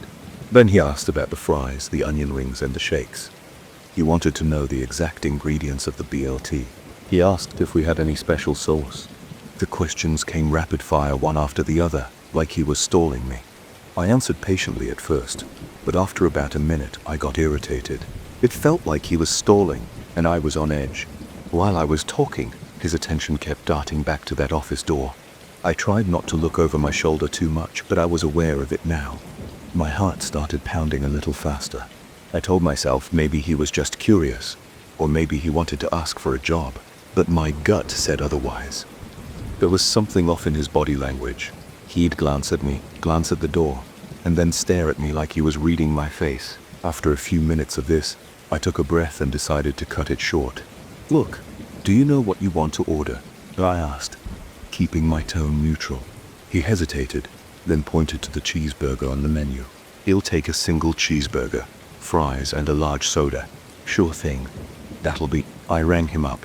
He pulled out some crumpled bills, handed them to me, and I gave him his change. The entire time, his eyes never stopped moving. He took his receipt and stepped away from the counter. He didn't go to a table. Instead, he stood near the wall, kind of tucked in a corner, messing with his phone. But I noticed he wasn't really typing anything. He was mostly just looking up every few seconds. I went into the back to start on his burger. I have a small window there where I can still see part of the dining area, but not the corners. I tried to keep an eye on him. He stood there for a bit, glancing around. Then he looked out the window like he was checking the parking lot. At one point, I heard him clear his throat, but I didn't see him do much else. I finished cooking the burger and fries, placed them in a bag, and brought them to the counter. Your order's ready, I said, trying to sound friendly. He walked over, took the bag, and said thanks. But he didn't leave. He walked back to the corner with his phone. He stood there for a good 2 or 3 minutes, just looking down, occasionally looking at me, and occasionally looking at the office door. I felt tense. Something about his stance told me he was waiting for a moment when I'd be distracted. My neck felt hot, and my palms got sweaty. I kept wiping them on my apron. I made a show of restocking the cups near the soda fountain so I could stay in the dining area. After a while, he started tapping his foot. He glanced at me again, and I stared right back. I wanted him to know I was watching. Eventually, he looked at the time on his phone, and then let out a soft sigh. That's when I decided I should step away to appear normal, but my plan was to keep my ears open. I walked to the back to grab more paper napkins and sauce packets. The storage shelves are right around a short corner, so I was out of sight for maybe 10 seconds. As soon as I turned the corner, I heard a soft clanking noise. It sounded like someone jiggling a door handle. A chill shot through my body. My heart thumped, and I dropped the stack of sauce packets on the floor. I picked them up in a rush, practically stumbling as I ran back out front. When I got to the dining area, I saw him at the office door, twisting the knob. The door was locked, but he was pressing his shoulder against it, like he was testing how sturdy it was. As soon as he noticed me, he jumped back a bit, then turned toward me. He gave me this weird, almost smug grin. It made my stomach flip. He didn't say anything. He just turned on his heel and bolted towards the entrance. I rushed after him, but by the time I reached the door, he was already outside, running across the parking lot. It was dark out, and the few streetlights didn't offer much visibility, so I lost sight of him as soon as he passed the far edge of the lot. My body was shaking, my hands felt clammy, and my throat was tight. I stood at the entrance for a few seconds, scanning the lot. No sign of him. My heart was racing, and I could barely think straight. All I could picture was him smiling at me while he tried to break in. The look on his face was so casual, like he didn't care that I was watching him. It felt like he was confident he could get away with something if I hadn't shown up. I went back inside, made sure the door was locked, and then double-checked the office door. It was still locked, no damage, and the handle looked fine. I felt relieved, but still unnerved. I walked around the diner to see if he had messed with anything else. Everything looked normal. The only trace he left was a napkin on the table next to the corner where he stood. It was crumpled up and had some scribbles on it, but I couldn't make sense of them. Just a few random lines, maybe doodles. I tossed it in the trash. I was too restless to sit down, so I went behind the counter and grabbed a rag. I started wiping the counters again. Even though I'd already done it earlier, my mind raced with questions. Was he planning to rob the office? Did he think we kept a lot of cash in there? Would he come back? The rest of my shift felt like it stretched on forever. I stayed on high alert, glancing outside every few minutes to see if he had returned. Every little sound made me jump. If a car pulled up at the gas station across the street, I tensed up. If the wind rattled the door, I jerked my head up. I was waiting for him to burst back in, but he never came. By sunrise, I was mentally and physically drained. My manager came in for the morning shift and I told him everything. He looked concerned and said I did the right thing by locking everything up. He told me I should keep that door locked at all times, not just sometimes. That's exactly what I started doing every night after that. I've been jumpy ever since. It's not like I'm terrified to come to work, but I feel different. Now whenever I see someone walk in after midnight, I pay extra attention. I watch their eyes, their hands, and their interest in the office door. I always keep the safe locked, and I always keep the office door locked. I even started keeping the front door locked between customers for a while, but management said that looked bad for business. They told me just to be careful and to call the police if anything suspicious happens again. So now I keep my phone on me and stay alert. I never heard anything more about that guy. We didn't file a police report because he didn't actually steal anything or break in. He tried, but he didn't succeed. There was no damage. Still, it left me with a lasting unease. It's hard to describe the feeling of watching someone trying to break into your workplace while you're standing right there, only a few feet away. It's a kind of helpless anger and adrenaline all at once. I keep replaying it in my head, thinking about how it could have gone differently if the door had been unlocked. I'm thankful I locked it, and I'm thankful I happened to walk back when I did. I haven't seen him since. A few times I thought I spotted someone with a similar jacket outside, but it was usually just a passerby or a different customer. I guess he was just an opportunist. Someone looking for a quick score. Maybe he figured a 24-hour diner in the middle of the night would have an office stuffed with cash. He probably didn't expect me to be as vigilant as I was. No, I'm more vigilant. Every time a fast-talking stranger comes in, I get flashbacks to that moment. But hey, I'm still here, and nothing worse happened. I keep reminding myself that late-night places do attract a wide range of people. Most are harmless. Some are just lonely. Some are drunk. Some have nowhere else to go. But every now and then, someone comes along who wants more than just food. That guy didn't show a weapon. He didn't threaten me. He just tested the lock. That's enough to send a chill down my spine.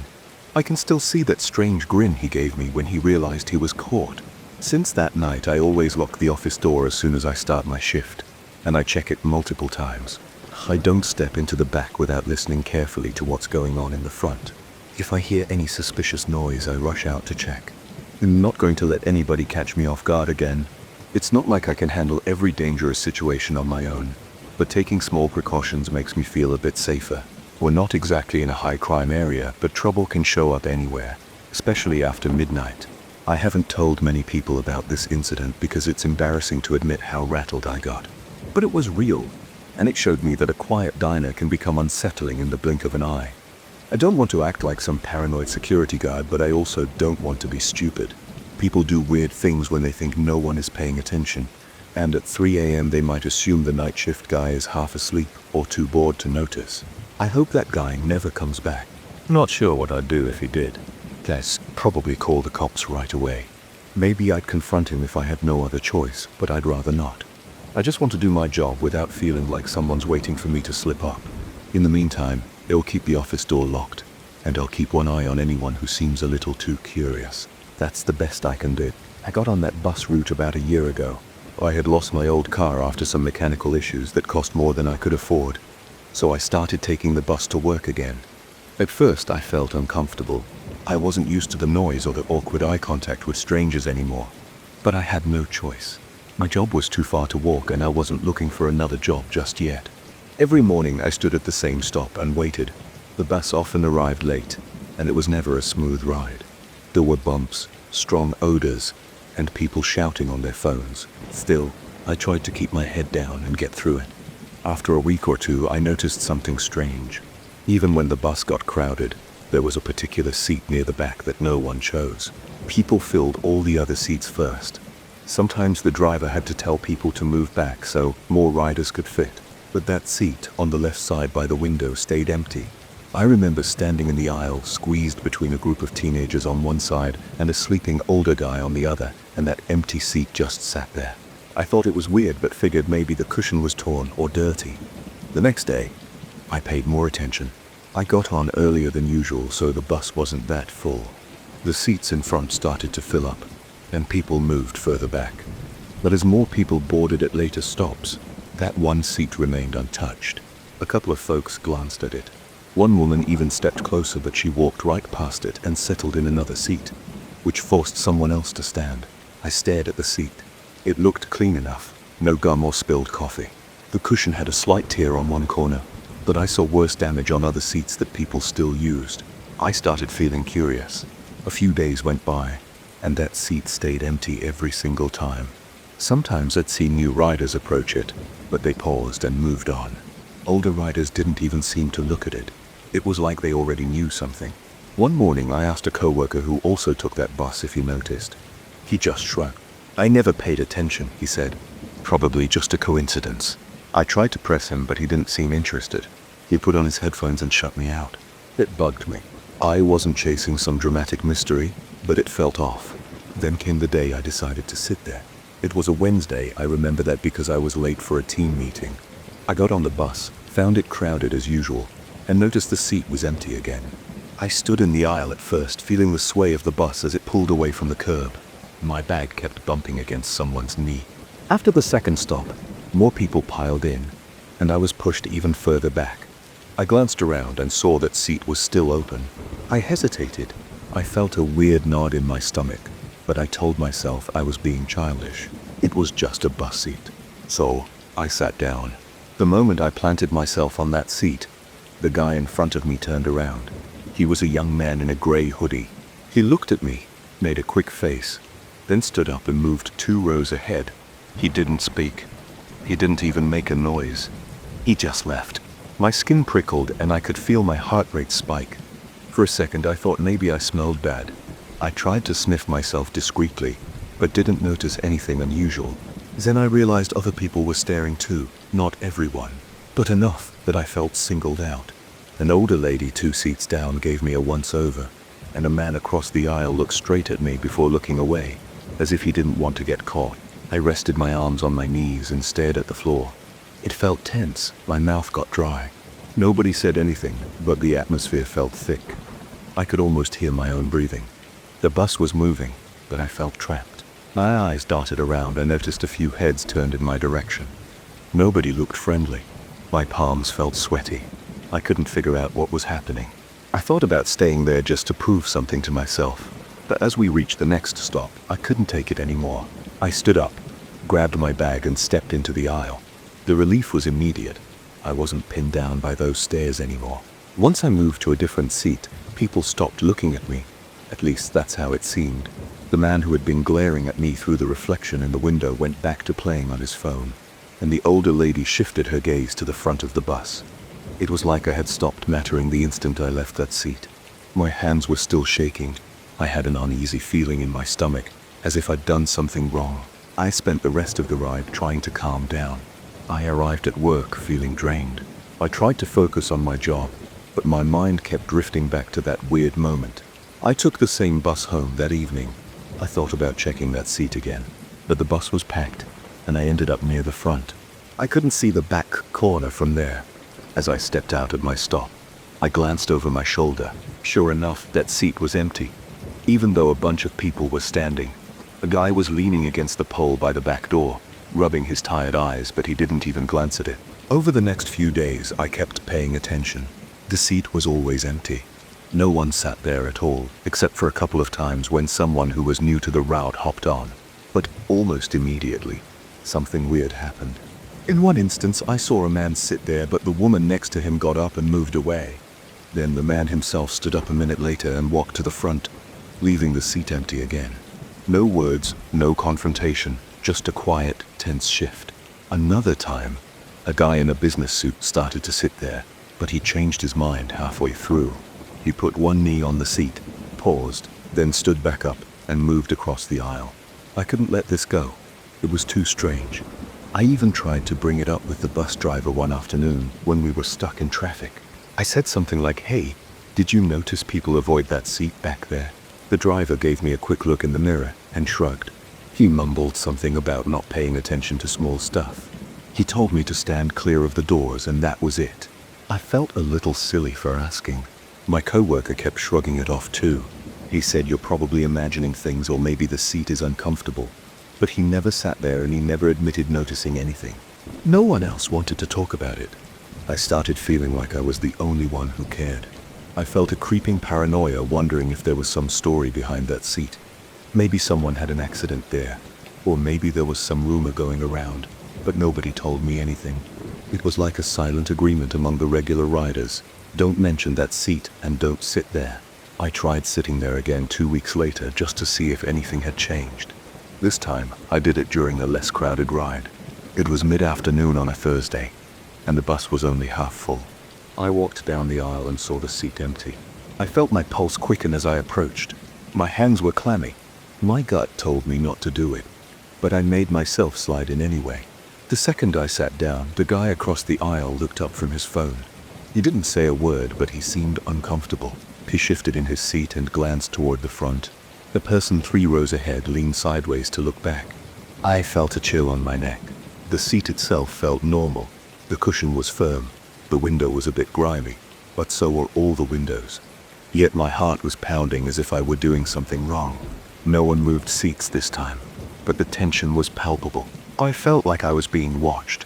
I tried to stare out the window, but my reflection spooked me.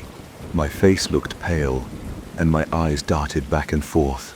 I listened to the hum of the bus engine, the whoosh of passing cars, and the faint music from someone's headphones.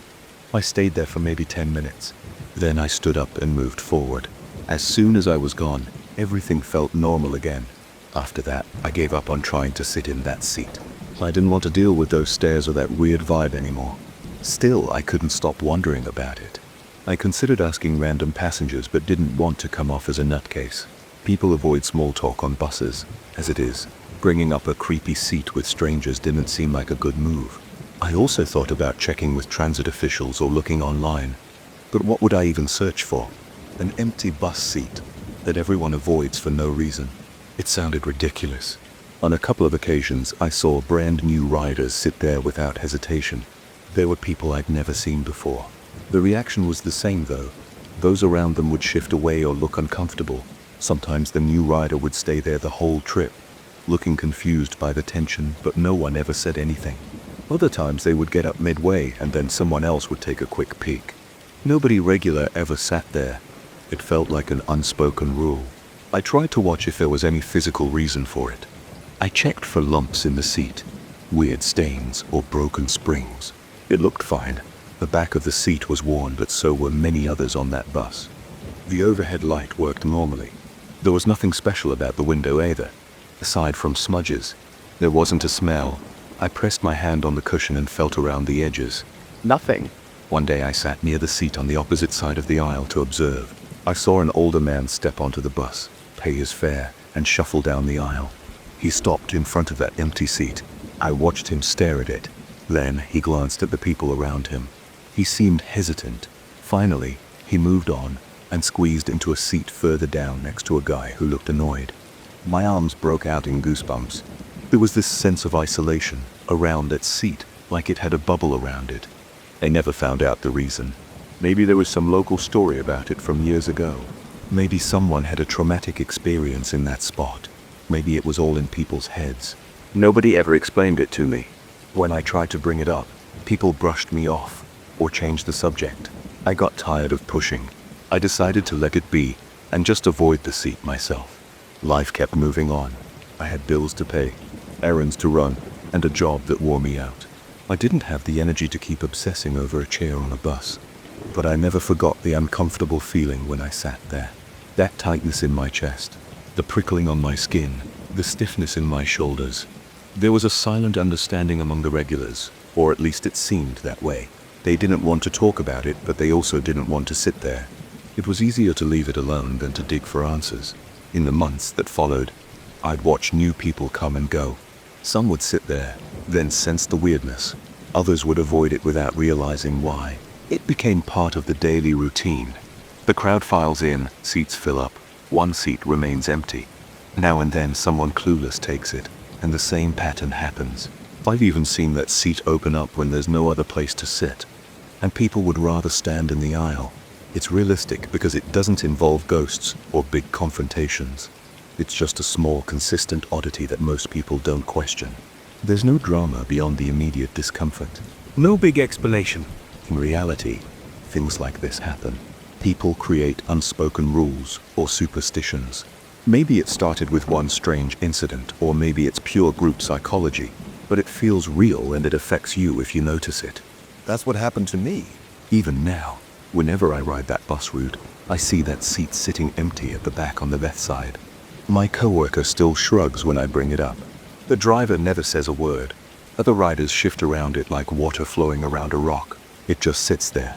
An ordinary seat with a small tear in the cushion, and no official story behind it. That's it. That's the entire mystery. I guess I learned that sometimes you don't get answers. Sometimes life moves on, and you either ignore the strange seat or let it drive you crazy. I'm not letting it drive me crazy anymore. I just don't sit there. A man standing on the side of the road who made my skin crawl. Even now, I remember the feeling in my stomach. I want to lay out exactly what happened, and you can decide for yourself if it was just bad timing or something else. I'm just going to tell it like it was, without any fluff or fancy descriptions. It still makes my pulse speed up when I think about it. I had been out of town for a work trip. The drive back took longer than I expected because one of my meetings ran late. By the time I left the client's office, the sun was already down. I filled my gas tank before getting on the highway, then settled in for a couple of hours on the road. At first, it was the usual routine.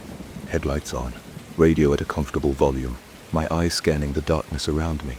I remember feeling a little restless, tapping my thumbs on the steering wheel every now and then. The weather was cool, so I cracked the window to keep fresh air circulating.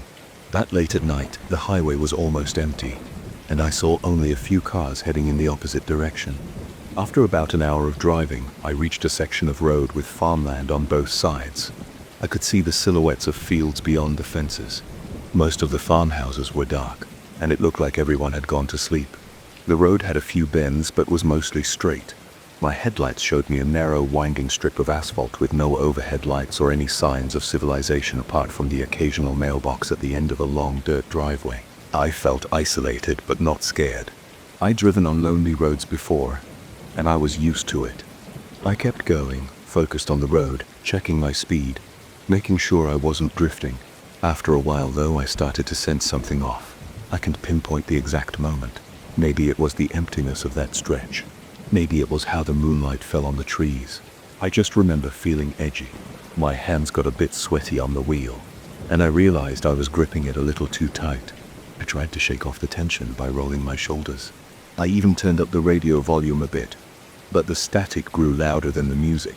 That was unusual because I normally got at least a couple of clear stations. At one point, I slowed down to see if my phone had any reception. I remember turning on the screen and noticing I had 0 bars. That didn't surprise me too much because out in the country, signals can be weak. Still, I felt a small jolt of unease. There's something about losing that connection that makes you feel even more alone. I pressed on. The only light came from my headlights, and they cut through the darkness in a narrow beam. The fields, the fences, and the occasional clusters of trees all flickered past. Then I noticed a figure ahead on the right side of the road, near a large tree. From a distance, it was just a shape, but I could see that it wasn't moving much. At first, I thought maybe it was a broken-down driver or a farmhand waiting for a ride. But there wasn't a car nearby, and it was really late for someone to be out there alone. As I got closer, my chest tightened. I let my foot ease off the gas. I leaned forward, squinting, trying to understand what was happening. The figure was a man standing with one shoulder against the trunk of a tree. He wore baggy clothes that looked dirty or stained. I couldn't see his face yet, but I had the impression he was staring in my direction. Everything about him seemed still.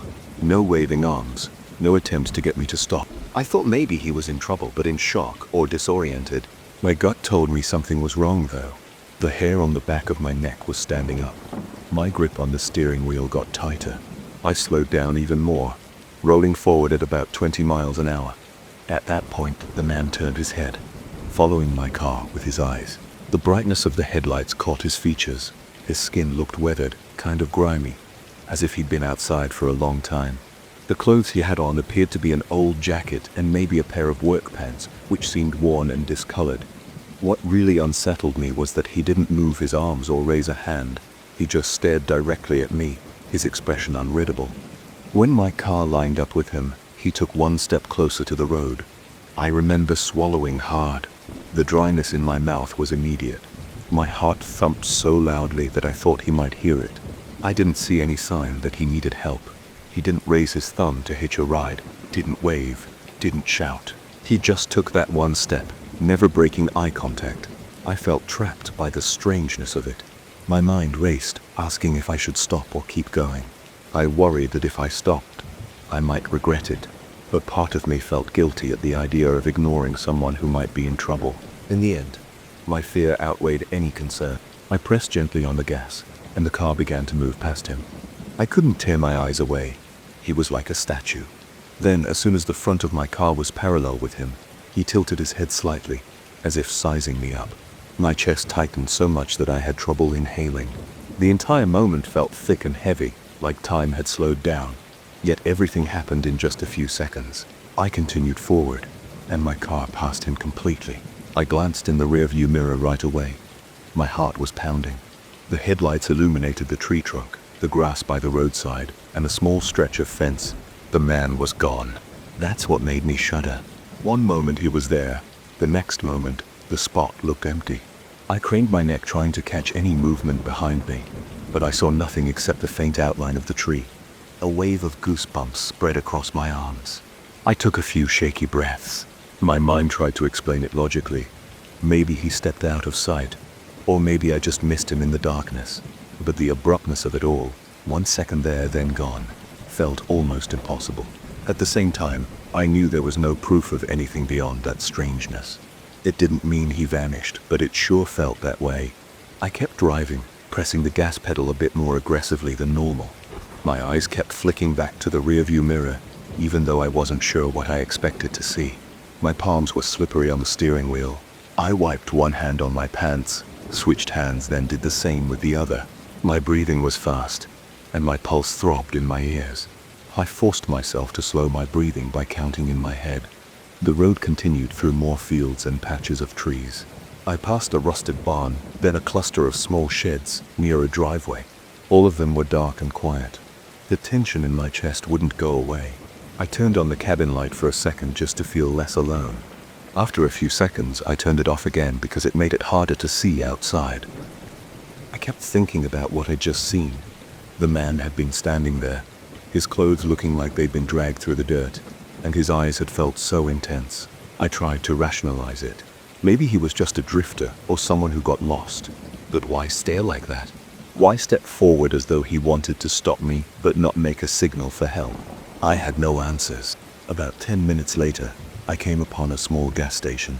It was closed, but the parking lot had a couple of vending machines. I pulled in, parked under a dull overhead light, and cut the engine. I sat there for a minute, breathing heavily, trying to let the feeling pass. The fluorescent light buzzed and moths flickered around it. I realized I was hungry, but my nerves were so raw that I didn't have any appetite. I just wanted to calm down. I climbed out of the car, walked over to the vending machine, and got a bottle of water. The air outside felt damp and cool, and I noticed my hands trembling slightly as I twisted the cap. I took a long drink. The water felt good, but my stomach still churned. I looked back at the road, half expecting to see a shadowy figure come into view. Nothing was there. The only sounds were the insects and the low hum of the vending machines. After a few minutes, I got back in my car and started the engine.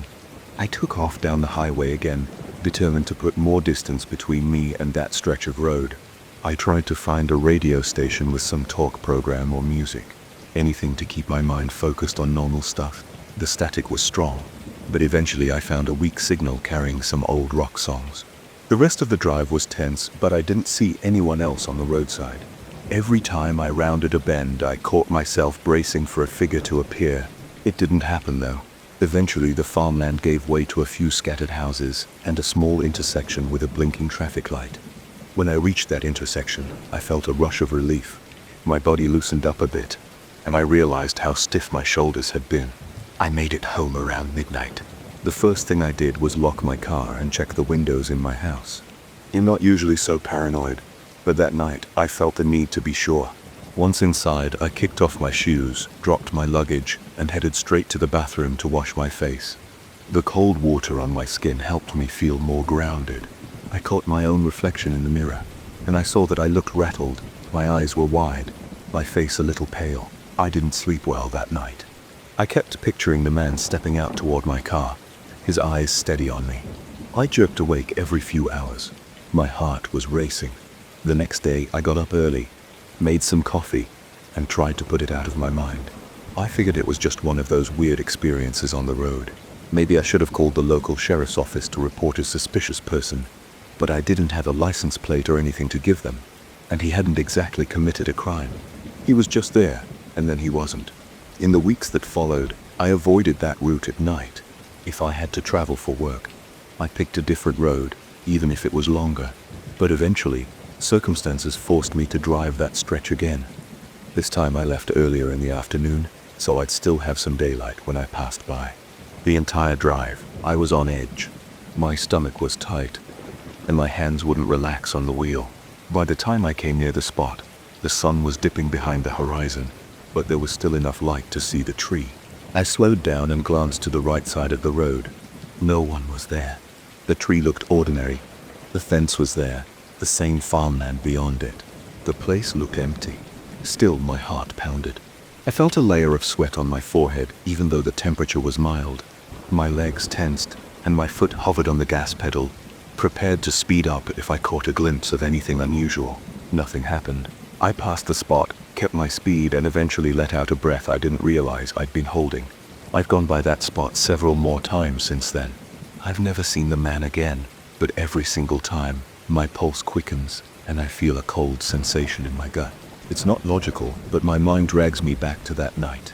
I still picture him standing there, clothes covered in grime, eyes locked on my headlights. I replay the moment when he took that step forward, and I wonder what he intended. If I had pulled over, would he have asked for help, or would it have gone another way? I don't have an answer. All I have is the memory of that strange encounter in the middle of nowhere. It was real, at least to me. I felt the tension in my bones, heard the thump of my heart in my ears. There was nothing supernatural about it. It was just a man, but something about him was off. That's what makes it so unnerving.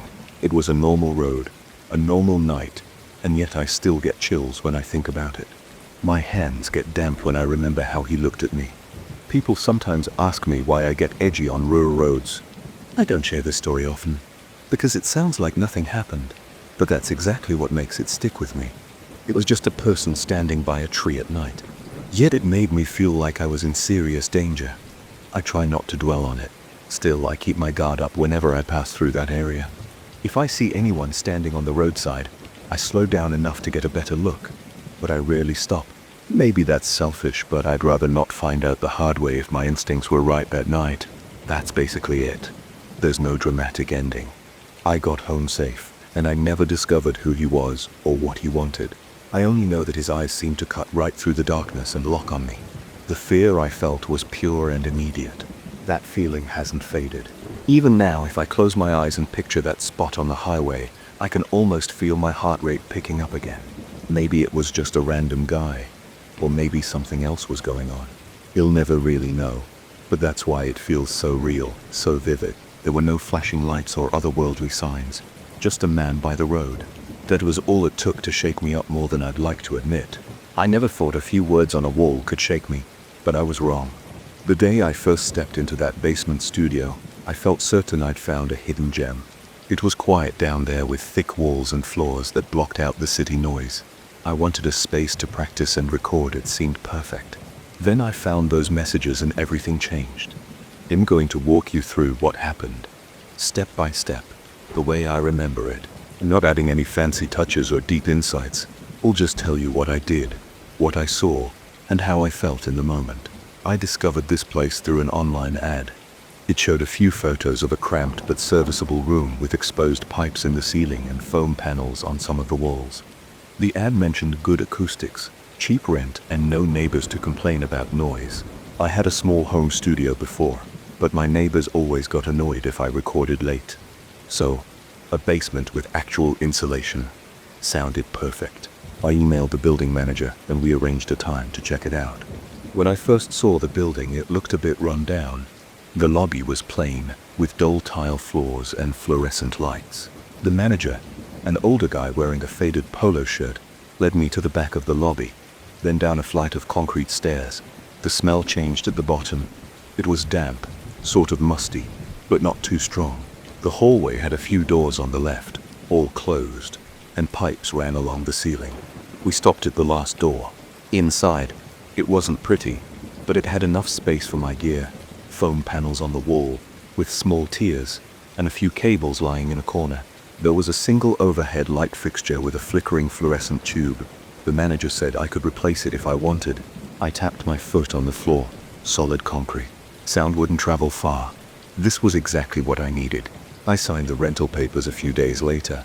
The price was low, and the manager seemed happy to finally have someone use the studio again. He told me it had been empty for months. That made sense. It wasn't a glamorous spot, and it probably took a specific type of tenant to want a basement studio. I liked the isolation. On my first official day as a renter, I carried my monitors, interface, and a few instruments down the stairs. I also brought cleaning supplies. The walls looked grimy, and the floor needed sweeping. I wanted to set things up right away, so I dropped off my gear, then knelt down to clear dust from the corners. I remember hearing my breath echo slightly.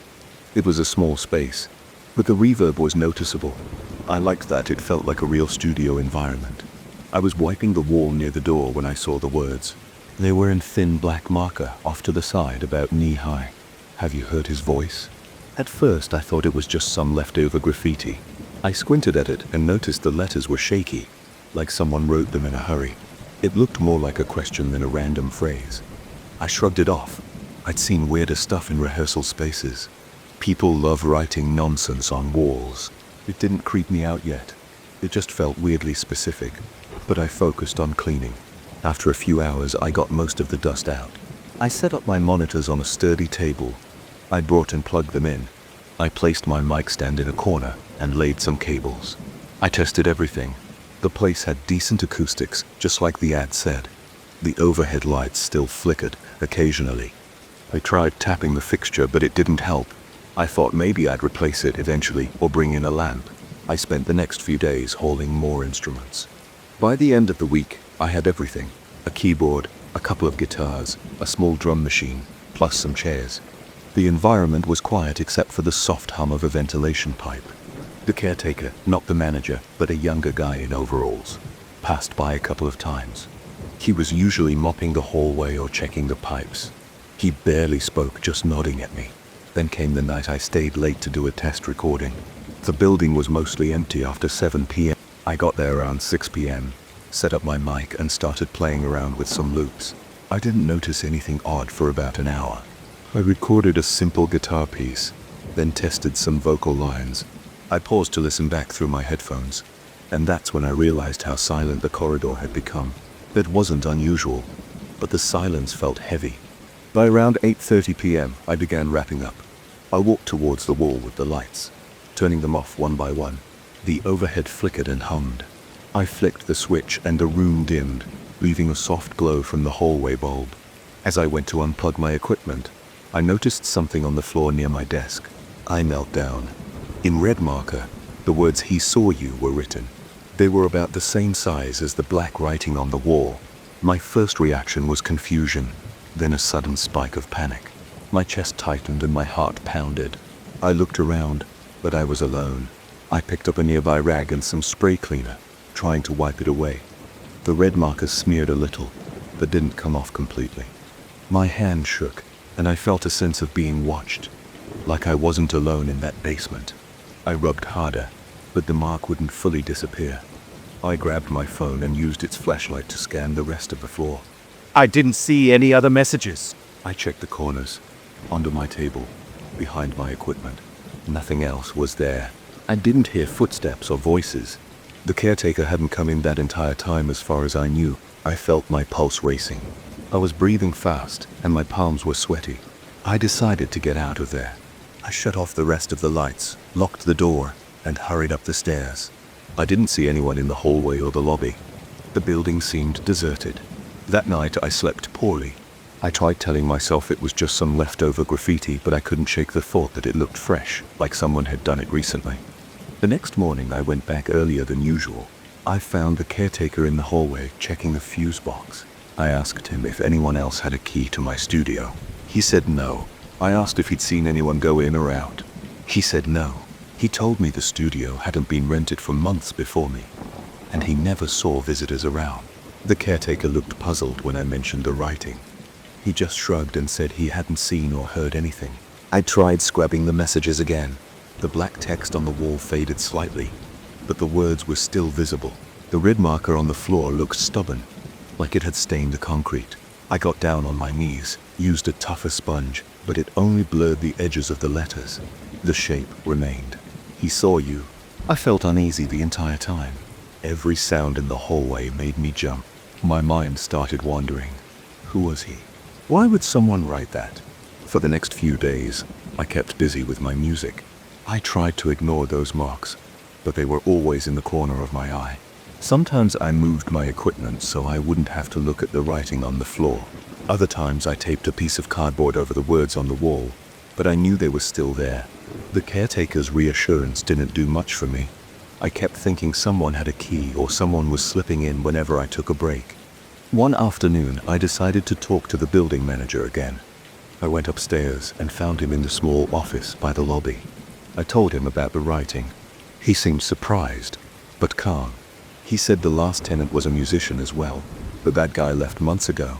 He never complained or mentioned anything strange. The manager also insisted nobody else had rented the space since. He offered to lend me some paint to cover the graffiti if it bothered me. That's when I realized I was on my own. There was no big explanation, just me and those words. I painted over the writing on the wall with a small can of white paint. It mostly covered the black letters, but I could still see a faint outline if I looked closely. The floor was a bigger problem. I tried painting it too, but the red marker bled through the first coat. I did a second coat, which helped, though a slight shadow of the letters remained if the light hit it at the right angle. My nerves stayed on edge each time I stepped on that spot. At night, the basement felt colder. I started hearing these soft creaks in the pipes. The caretaker told me it was normal, just water running. Still, whenever I heard them, my stomach would twist and I'd pause whatever I was doing to listen. I'd wait for any sign of a person sneaking around. Sometimes I'd open the door to the hallway just to check. Nobody was there every single time. The messages messed with my head. They were simple, but they fueled my imagination. Have you heard his voice? He saw you. It felt like a warning or a question, but I didn't know what to do with it. I wasn't sure if I should worry about some stalker or if it was just random scribbles. I tried focusing on my music, but the tension made it hard to concentrate. My recording sounded lifeless. My mind wasn't in the right place. After a month, I started dreading my visits. That basement smell felt suffocating. I noticed every flicker of the overhead light. I caught myself glancing over my shoulder. Even when the caretaker was around, I felt exposed, like the walls had eyes. I resented this feeling. I'd rented this space to create, not to stress about strangers or cryptic notes. One evening, I decided I'd had enough. I packed up my main equipment, microphones, guitars, and a small mixer. I left some cheaper stuff behind, planning to get it later. My hands were trembling as I carried boxes up the stairs. I kept listening for footsteps behind me.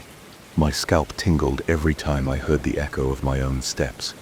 When I reached the lobby, I felt relief wash over me. The next morning, I canceled the rental. I told the building manager that I had found another location that fit my schedule better. He didn't push, he just said he understood, and that he'd keep my deposit if I left before the contract ended. I accepted that. I didn't want to argue. I wanted to get out of there. I went back one last time to collect my remaining gear. The caretaker saw me in the hallway and asked if something was wrong. I said I just needed a different space with more ventilation. He nodded, like he'd heard that excuse 100 times. I wondered if he suspected the real reason, but I didn't want to explain about the messages again. I wanted to be done. Walking into the studio, I saw the faint marks on the wall where I painted. They were almost impossible to read now. The spot on the floor was covered by an old rug I had laid down. I folded the rug and packed it up. Underneath, I glimpsed the faint red letters one more time. It made my heart pound again. I hurried. When I carried the last box out, I gave a final glance at the empty room. The overhead light flickered and a tiny buzz filled the silence. The smell of musty concrete lingered. My face felt hot, and I could sense my pulse in my neck. I locked the door behind me. I walked away feeling a wave of relief. No more scrawled words. No more weird chills. No more musty basement. I told myself it was all just random vandalism from a previous tenant. Probably some stressed out musician who wrote nonsense on the walls. That explanation makes sense. The manager said nobody else was in there, so maybe it was old and could have been overlooked until I noticed it. The fear came from not knowing. That's it. But still, every time I recall that red phrase, I feel a knot in my stomach. He saw you. I can explain why it bothered me so much. But it did. I never went back to that building. I don't have any ghost stories or proof of intruders. It could have just been leftover graffiti. Yet I remember the feeling of panic, the sweaty palms, the way my eyes darted to every shadow. Felt real to me, and that was enough to make me leave. That's my story. No dramatic ending, no revelations. Just a basement studio, strange words on a wall, and me walking away before anything worse happened. Some people might laugh at that, but I don't care. I still don't want to see those words again. I still remember that night with absolute clarity. We were on a back road heading home from a barbecue. It was close to midnight and there were no streetlights around. The only light came from my headlights cutting through the darkness. My heart was still pounding from the fun and noise at the party, but there was something else too. Something I couldn't explain. I could feel my pulse in my ears. The asphalt looked endless, and I was gripping the wheel a little harder than usual. My name is Mark. I was driving my old sedan, a model from the late. It had some mileage on it, but it never gave me serious problems. I'd replaced the battery recently, and the alternator was checked a few months before. I trusted that car. It had carried me through college and a few road trips without many issues. That night, though, it would show a side I'd never seen. My two friends, Alex and John, were with me. Alex rode in the front passenger seat, and John was in the back. The three of us had spent the day at a friend's place for a barbecue. We ate too much, probably drank more than we should have, but I felt stable enough to drive. I wasn't tipsy. I was just tired. I glanced at the clock on the dashboard and it read 11:48 p.m. We drove in silence for a few minutes. I could smell the lingering smoke from the barbecue on my clothes. The windows were rolled up, and the cabin felt a little stuffy. I turned on the AC, but it only blew moderately cool air. After a while, Alex started talking. He made a joke about one of our acquaintances, a guy we all knew from town. This acquaintance is known for being really devoted to his religion. He always carries a small religious book in his pocket and doesn't drink or party. Alex said something like, "I bet he'd be quoting verses at us if he'd been there tonight." I laughed a little. John chuckled from the back seat. We weren't being mean, just like teasing, but then Alex pushed it further. He started mocking that friend's beliefs, imitating his serious tone. We all laughed, but deep down I felt a little uneasy. I didn't say anything though. Right at that moment, probably halfway through Alex's joke, something happened with the car's lights. The dome light overhead flickered, even though it wasn't turned on. It was set to door and the doors were closed. The dashboard lights blinked, and the headlights seemed to dim for a second. The engine stumbled as if it had missed a beat. My steering wheel got heavier, and I had a brief surge of panic. I felt my chest tighten. "Whoa," I said. "Did you guys see that?" Alex turned toward me, his eyes wide. John leaned forward in the back seat. "Yeah," John said. The lights flickered. "Are you sure this piece of junk is okay?" He was joking, but his voice sounded a bit tense. I tried to brush it off, even though my heart was pounding. I told them the car was fine and that it was probably just an electrical hiccup. We kept going. The road stretched on, with trees on both sides and occasionally an old wooden fence. There were no houses, no rest stops, nothing. The only sign of life was the occasional bug smacking against the windshield. We were all silent for a while. I was trying to listen to the engine for any weird sound. I heard a low hum from the tires on the pavement. The AC was still blowing, not too strong, but enough to keep the windows from fogging. Then John picked up where Alex had left off. He started laughing about that same acquaintance calling him Mr. Holy.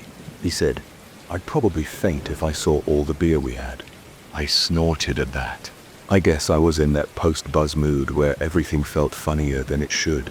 John made another remark, something about how our friend believed in signs and omens. We found that funny in a silly way, and right on cue.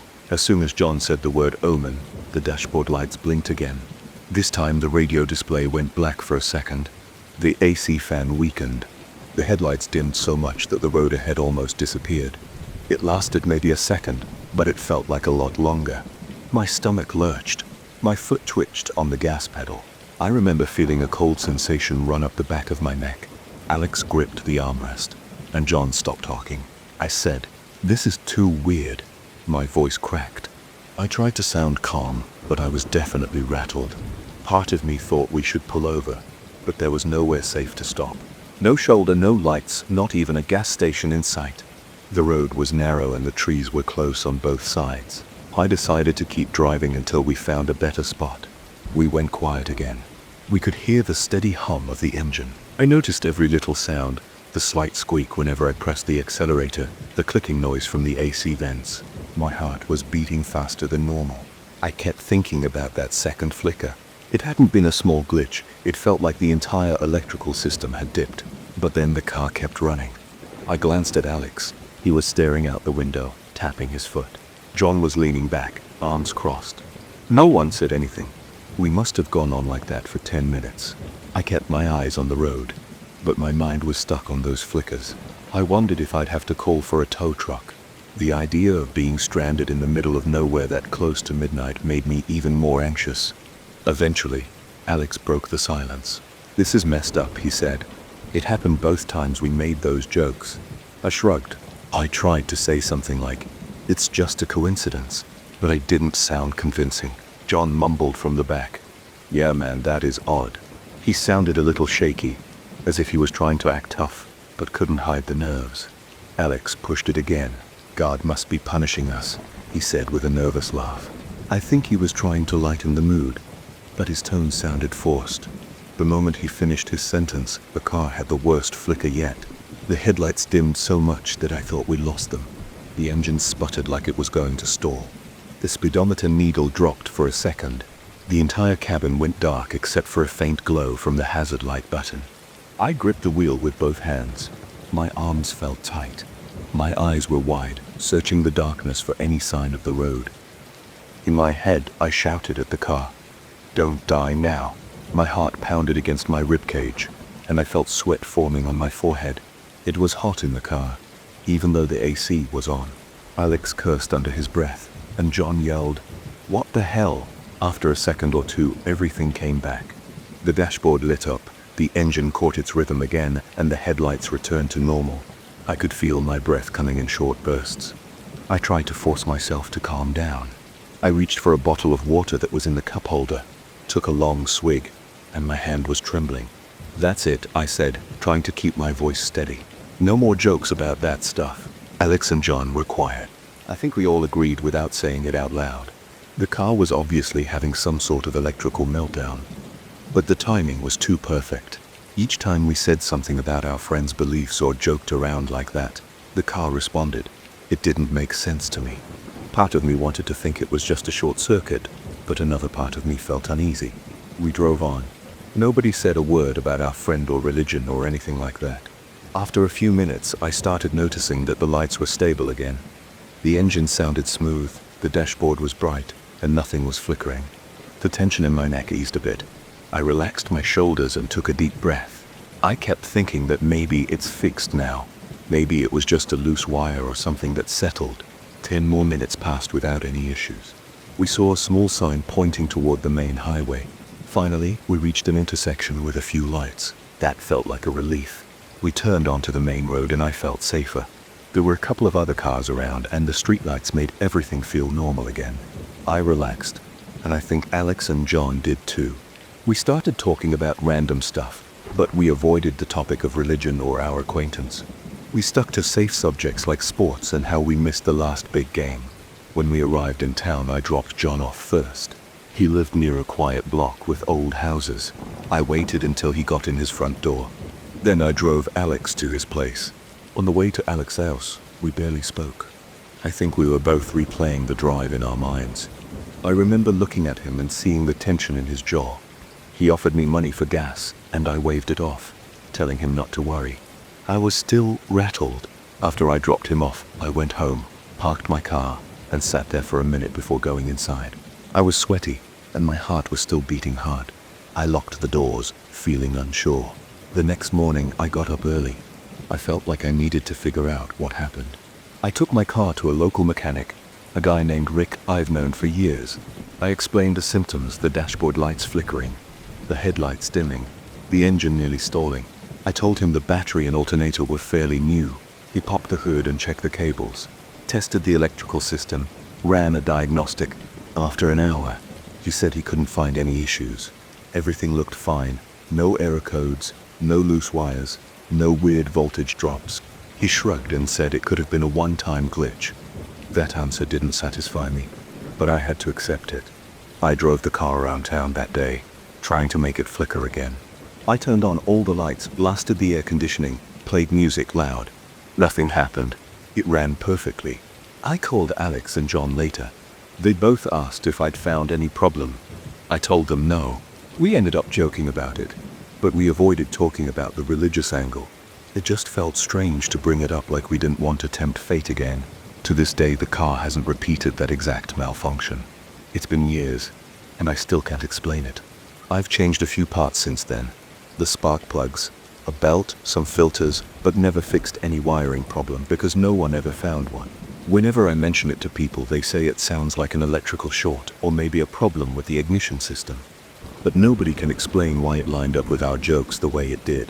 Sometimes late at night, I replay it in my head. We were on that dark road, far from anyone, talking about something we shouldn't have. Every time we pushed that line, the lights cut out. Then, when we stopped, the car ran perfectly.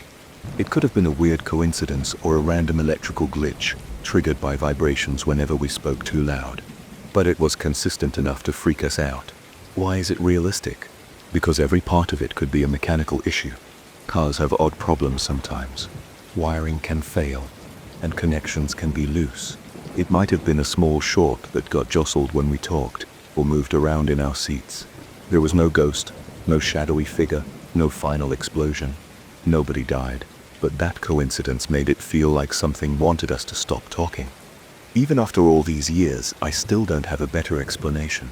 It could have been the wiring. It could have been something else. All I know is that it happened, and I don't want to repeat that experiment. I've learned to be careful with what I say, especially on lonely roads late at night. I got home that night feeling like a dead battery. I had worked a long shift, and all I wanted was a hot shower and a few hours of sleep. I pushed open the door to my tiny apartment, tossed my keys onto the kitchen counter, and let myself in. The place was cramped. Just a bedroom and a small living area attached to a kitchenette, plus a bathroom in the corner. I liked it because it was cheap and close to my job, and I didn't have to share it with anyone. Usually, I found the quiet relaxing. That night, though, something felt off the second I walked in. I locked the front door out of habit. The sound of the latch clicking gave me a little comfort, and I told myself it was just fatigue playing tricks on me. The living area was small, the size of a walk-in closet. I had a small couch against one wall, the TV across from it, and barely enough space for a coffee table. The kitchenette was a couple of cabinets, a stove, and a refrigerator, all aligned against the far wall. The place smelled stale, like I needed to open a window, but I was too tired to care. My bedroom was on the right side, separated by a thin door that I usually kept open.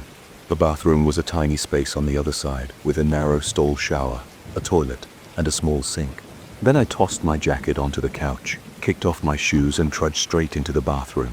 I was too exhausted to do anything else. I turned the shower on, adjusted the temperature until it was as hot as I could stand, and stepped under the water. The steam clouded my view, and for a second I closed my eyes. The dull ache in my shoulders started to fade. I let the water pound on my back and tried to think about nothing. No noise, no stress, no problems. But then I heard it. Footsteps. Clear as day. I heard a creak in the next room, like someone stepping across my bedroom floor. My eyes snapped open, and I stared at the shower tiles. My first thought was that maybe the upstairs neighbor was walking around, but the footsteps sounded too close.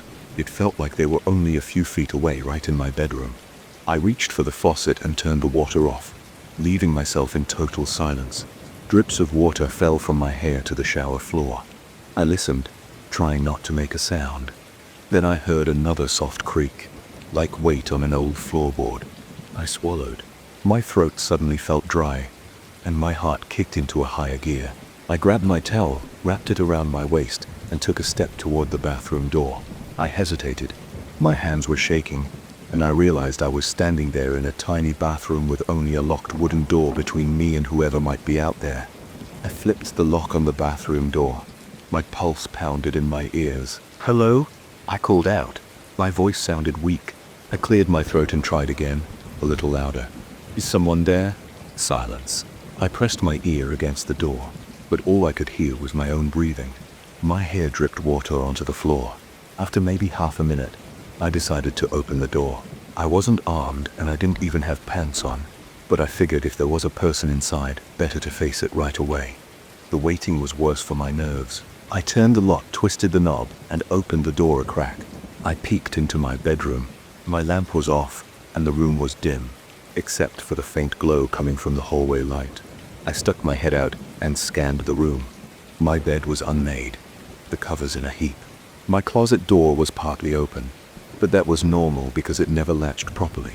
Everything looked the same as when I'd left that morning. I stepped into the bedroom, my footsteps squishing against the carpet because my feet were still wet. I checked the closet first, yanking the door open. Nothing inside but my wrinkled shirts and old shoes. Then I crept to the far corner, between the bed and the wall, even though there was barely enough space for a person to hide. Empty. I ducked down to look under the bed. Nothing but a few cardboard boxes and some dust. I tried to ignore the goosebumps on my arms. I kept reminding myself that I lived alone. No one else had a key. I walked into the living area, my wet feet leaving tracks on the hardwood. My couch was empty. The tiny kitchen was exactly as I had left it, though the fridge made its usual humming noise. I checked the door to the apartment, still locked from the inside. I felt my shoulders relax a bit. I told myself that I must have imagined it. Or maybe it was the pipes expanding. Old buildings do that all the time, especially when the weather changes. The problem was that I knew the sound of those pipes. They made a certain clang or a pop, not slow, deliberate footsteps. But I tried to brush it off. I dried myself off in the bedroom, got dressed in sweatpants and a t-shirt, and went back to the kitchen to warm up a can of soup. I was still feeling tense but forced myself to focus on the task. I turned on the stove, poured the soup into a small pot, and stared at it as it heated. The quiet in the apartment was heavier than usual. I turned on the TV in the living area just loud enough to mask the silence. Some random late-night show flashed across the screen. I glanced at it, but couldn't focus. My mind kept going back to those footsteps. Once my soup was done, I slurped it down, standing at the counter. I didn't feel like sitting. I couldn't settle. I kept looking over my shoulder toward the bedroom. It was dark in there. The only light was the dull glow from the living area lamp that reached halfway through the doorway. I thought about turning on the bedroom lamp, but I felt kinda silly. If I was dealing with an overactive imagination, it made no sense to walk around turning on every light. Still, I couldn't shake the anxiety. After I washed my bowl, I checked the apartment one more time. I looked in the bathroom, peeked behind the shower curtain, checked under the sink, even though no one could fit in there, and looked under the couch. I glanced through the tiny coat closet near the front door. Nothing. I felt a little better. I locked the door from the inside again, then headed to bed. It was only about 10:30 p.m., but I was already beyond tired. My body was worn out from work. I turned off the living area lamp, leaving the apartment in darkness except for the faint glow of a streetlight through the bedroom window. I lay in bed, pulling the covers up to my chest, and closed my eyes. For a while I just listened to the faint sounds outside, cars in the distance, muffled voices from neighbors, in the occasional honk from the street. Gradually I started to relax. Then, just as I was half asleep, I heard those footsteps again. They sounded right outside my bedroom door. My eyes flew open and my breathing sped up. There were 2 steps, then a pause, then 2 more steps, like someone pacing. My body went cold. I slowly sat up in bed, trying not to make any sudden sounds. The bedroom door was open, so I could see the faint outline of the hallway. Nothing moved there. My heart hammered so loud that I thought it might echo. The steps sounded heavier this time. I fumbled for my phone on the nightstand and turned on the screen to light up the area. I didn't see anything in the doorframe. My hand was shaking so much that I almost dropped my phone. I was debating whether to call the police. But what would I say?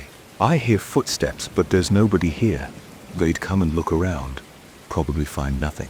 I slid out of bed, trying to be as quiet as possible.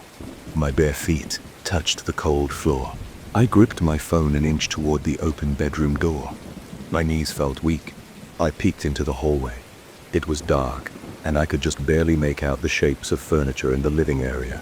I took a slow, careful step into the hallway. The air felt chilly. I listened, holding my breath. I didn't hear anything except the thumping of my own heart. I flipped on the hallway light. The living area looked empty. The front door was still closed. I crept across the living room, checking every corner. I stood there for a minute, my phone in hand, scanning the space. Nothing. No one. I realized I was sweating, even though the apartment was cool. My face felt flushed, and my mouth was dry. I swallowed and tried to calm down.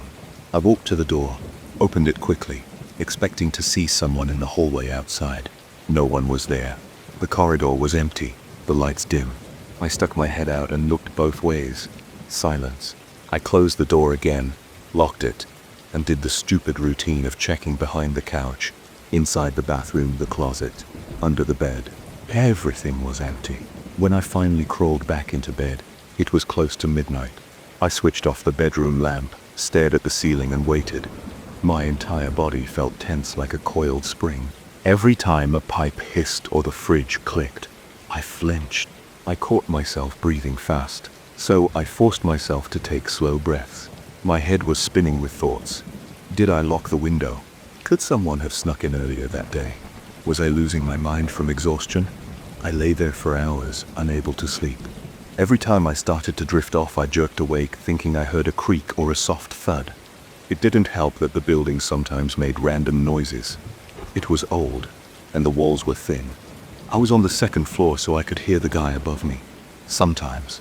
But the footsteps I heard seemed to be in my place, not upstairs. I couldn't explain it.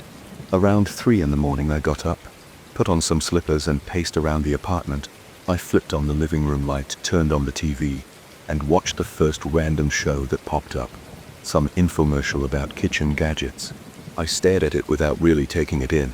I just needed the distraction. Every so often, I'd mute the TV and listen. Nothing. Then, I'd unmute it. After a while, my eyes started to burn from fatigue. By 4, I was so tired that my head kept drooping forward. I decided to try sleeping on the couch.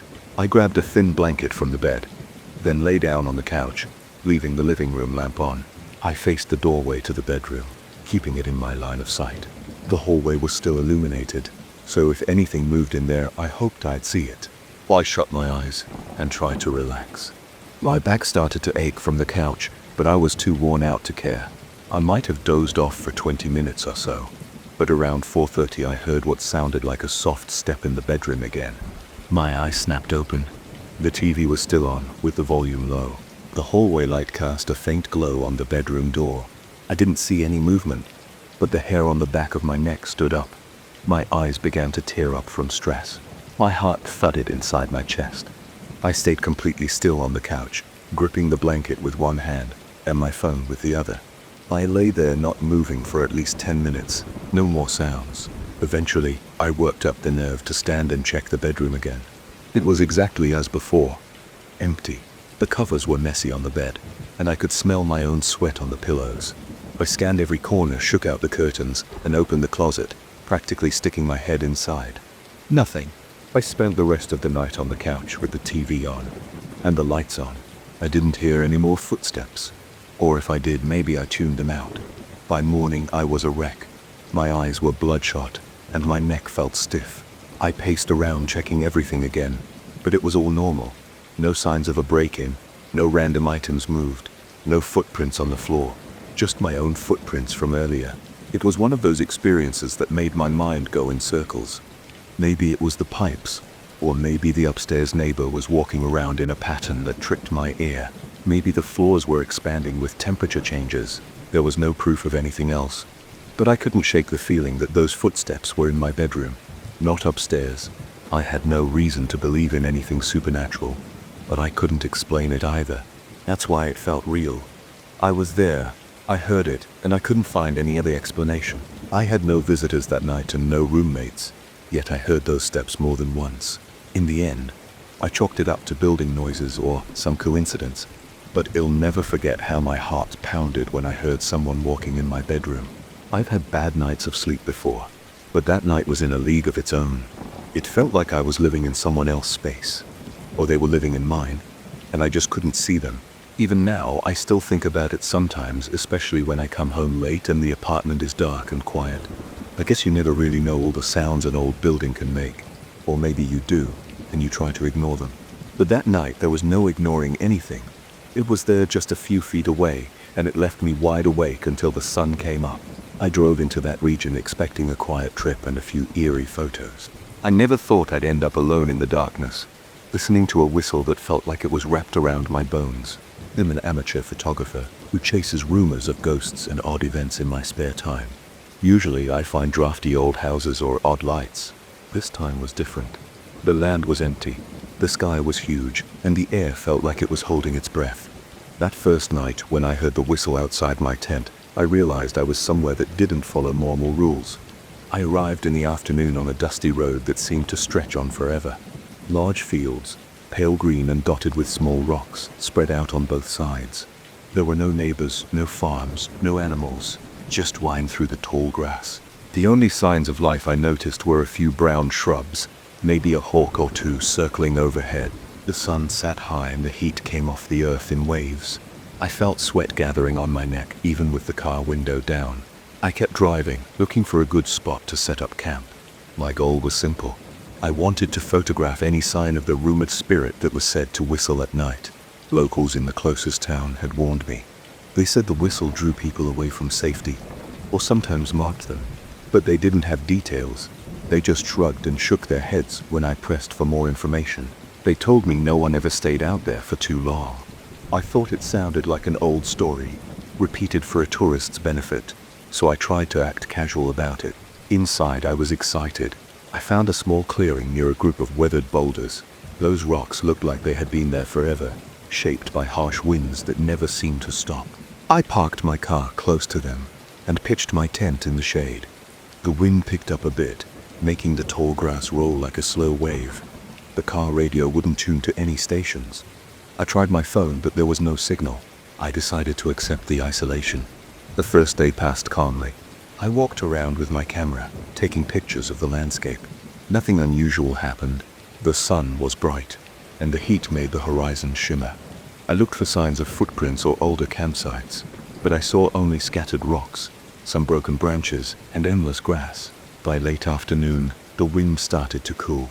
I took out a small camp stove and heated some canned soup. I watched the sun sink behind the hills. The colors in the sky looked clear and sharp with streaks of orange and red. I turned on a flashlight and settled inside my tent, ready to wait. My camera was loaded with fresh batteries, and I had an audio recorder just in case. The night started quietly. I heard crickets chirping, felt the wind tug at the tent, and occasionally heard the sound of dried grass rubbing against itself. Around midnight, I caught it for the first time, a faint whistle. I got up immediately, thinking maybe it was just the wind squeezing through the rocks. It had a steady rhythm, though, and it rose and fell like a simple tune. I grabbed my flashlight, unzipped the tent, and stepped out. The moon lit up the field, so I didn't need much extra light. I tried to pinpoint where the sound was coming from, but it echoed across the wide space. I moved around the boulders and scanned the horizon. I saw nothing, just grass, rocks, and a faint line of hills in the distance. The whistle faded, then started up again. It was definitely closer now. My skin tingled. I tried to keep my breathing steady. I lifted my camera and took a few shots, hoping the flash might catch something. I waited. I felt the hair on my arm stand up. Then the whistle stopped. There was silence except for my own breathing. After a while, I went back to my tent feeling uneasy. I decided to record a few notes in my audio recorder. While I spoke, I realized my voice was shaky. My neck felt stiff, and my stomach churned with tension. Eventually, I managed to doze off. The next morning, I woke to a warm beam of sunlight on my face. It felt surreal, like I'd imagined the entire thing. The day was normal again. The sky was clear, and the grass swayed gently. I ate a quick breakfast, then played back my audio recorder. I heard my own voice describing the whistle, but I couldn't actually hear the sound itself. It was missing from the recording. That struck me as odd. Usually background noises come through, even if faint. I tried to brush off the disappointment and decided to explore further on foot. I walked for about an hour toward the low hills, carrying my camera and some water. The landscape never changed much. It was all grass and stone. The wind touched everything. I kept alert, scanning the horizon for any person or animal. At one point I spotted a few large birds in the distance, but that was it. Around midday, I took a break and drank water near a cluster of rocks. I noticed some shallow scratches on the stones like old carvings, but they looked natural. The sun was intense, so I headed back to camp. By late afternoon, clouds drifted in. The wind picked up speed, making the tent flaps snap. I could feel the tension in the air like a storm might come. I decided to set up my tripod and see if I could get any shots of the landscape under the approaching clouds. As I focused my camera, my hands shook a little. I realized I was thinking about the previous night's whistle and feeling uneasy about the hours ahead. When darkness fell, I sat on a camp stool outside my tent. I turned off my flashlight and let my eyes adjust to the moonlit plain. My heart beat faster as time crawled by. I was waiting for that whistle. I felt exposed in the open space, but I wanted a clear view of anything that might appear. For a while, nothing happened. The wind rustled through the grass, and I heard a few distant creaks from the rocks. Then I noticed a faint tone drifting on the breeze. It was the same whistle, steady, a bit deeper this time. My jaw clenched. I tried to stay calm. I picked up my camera and aimed it in the direction of the sound, but I couldn't see movement. The whistle got louder and changed pitch, like it was responding to my presence. I stood up, stepping away from the tent. My body felt rigid, my pulse pounding in my ears. I tried to talk out loud, asking who was there. My voice cracked. The whistle paused, then started again, almost playful. It walked a few steps forward, scanning the horizon. That's when I noticed a shape. It was barely visible, a darker outline against the night. It stood near a small rise, maybe 100 yards away. It looked tall and unmoving. My fingers felt cold, even though the air was still warm. I adjusted the camera lens and snapped a few pictures. My breath caught in my throat when I realized that the figure was wearing a hood. I couldn't see a face. There were no details, just a hooded form, motionless under the moonlight. The whistle floated across the distance, soft but insistent. I wanted to run, but I also wanted to document it. So I tried to move closer, keeping my camera ready. I walked slowly, my boots crunching on dry soil. I kept my flashlight off, because I didn't want to startle whatever was out there. The figure didn't move, but the whistle never stopped. I approached until I was maybe 50 yards away, and then the wind shifted. The grass bent in a different direction, and I lost sight of the figure for a second. When I looked again, it was gone. However, the whistle continued. My heart was pounding so hard that I thought I might pass out. I swept my flashlight over the grass and stones. Nothing.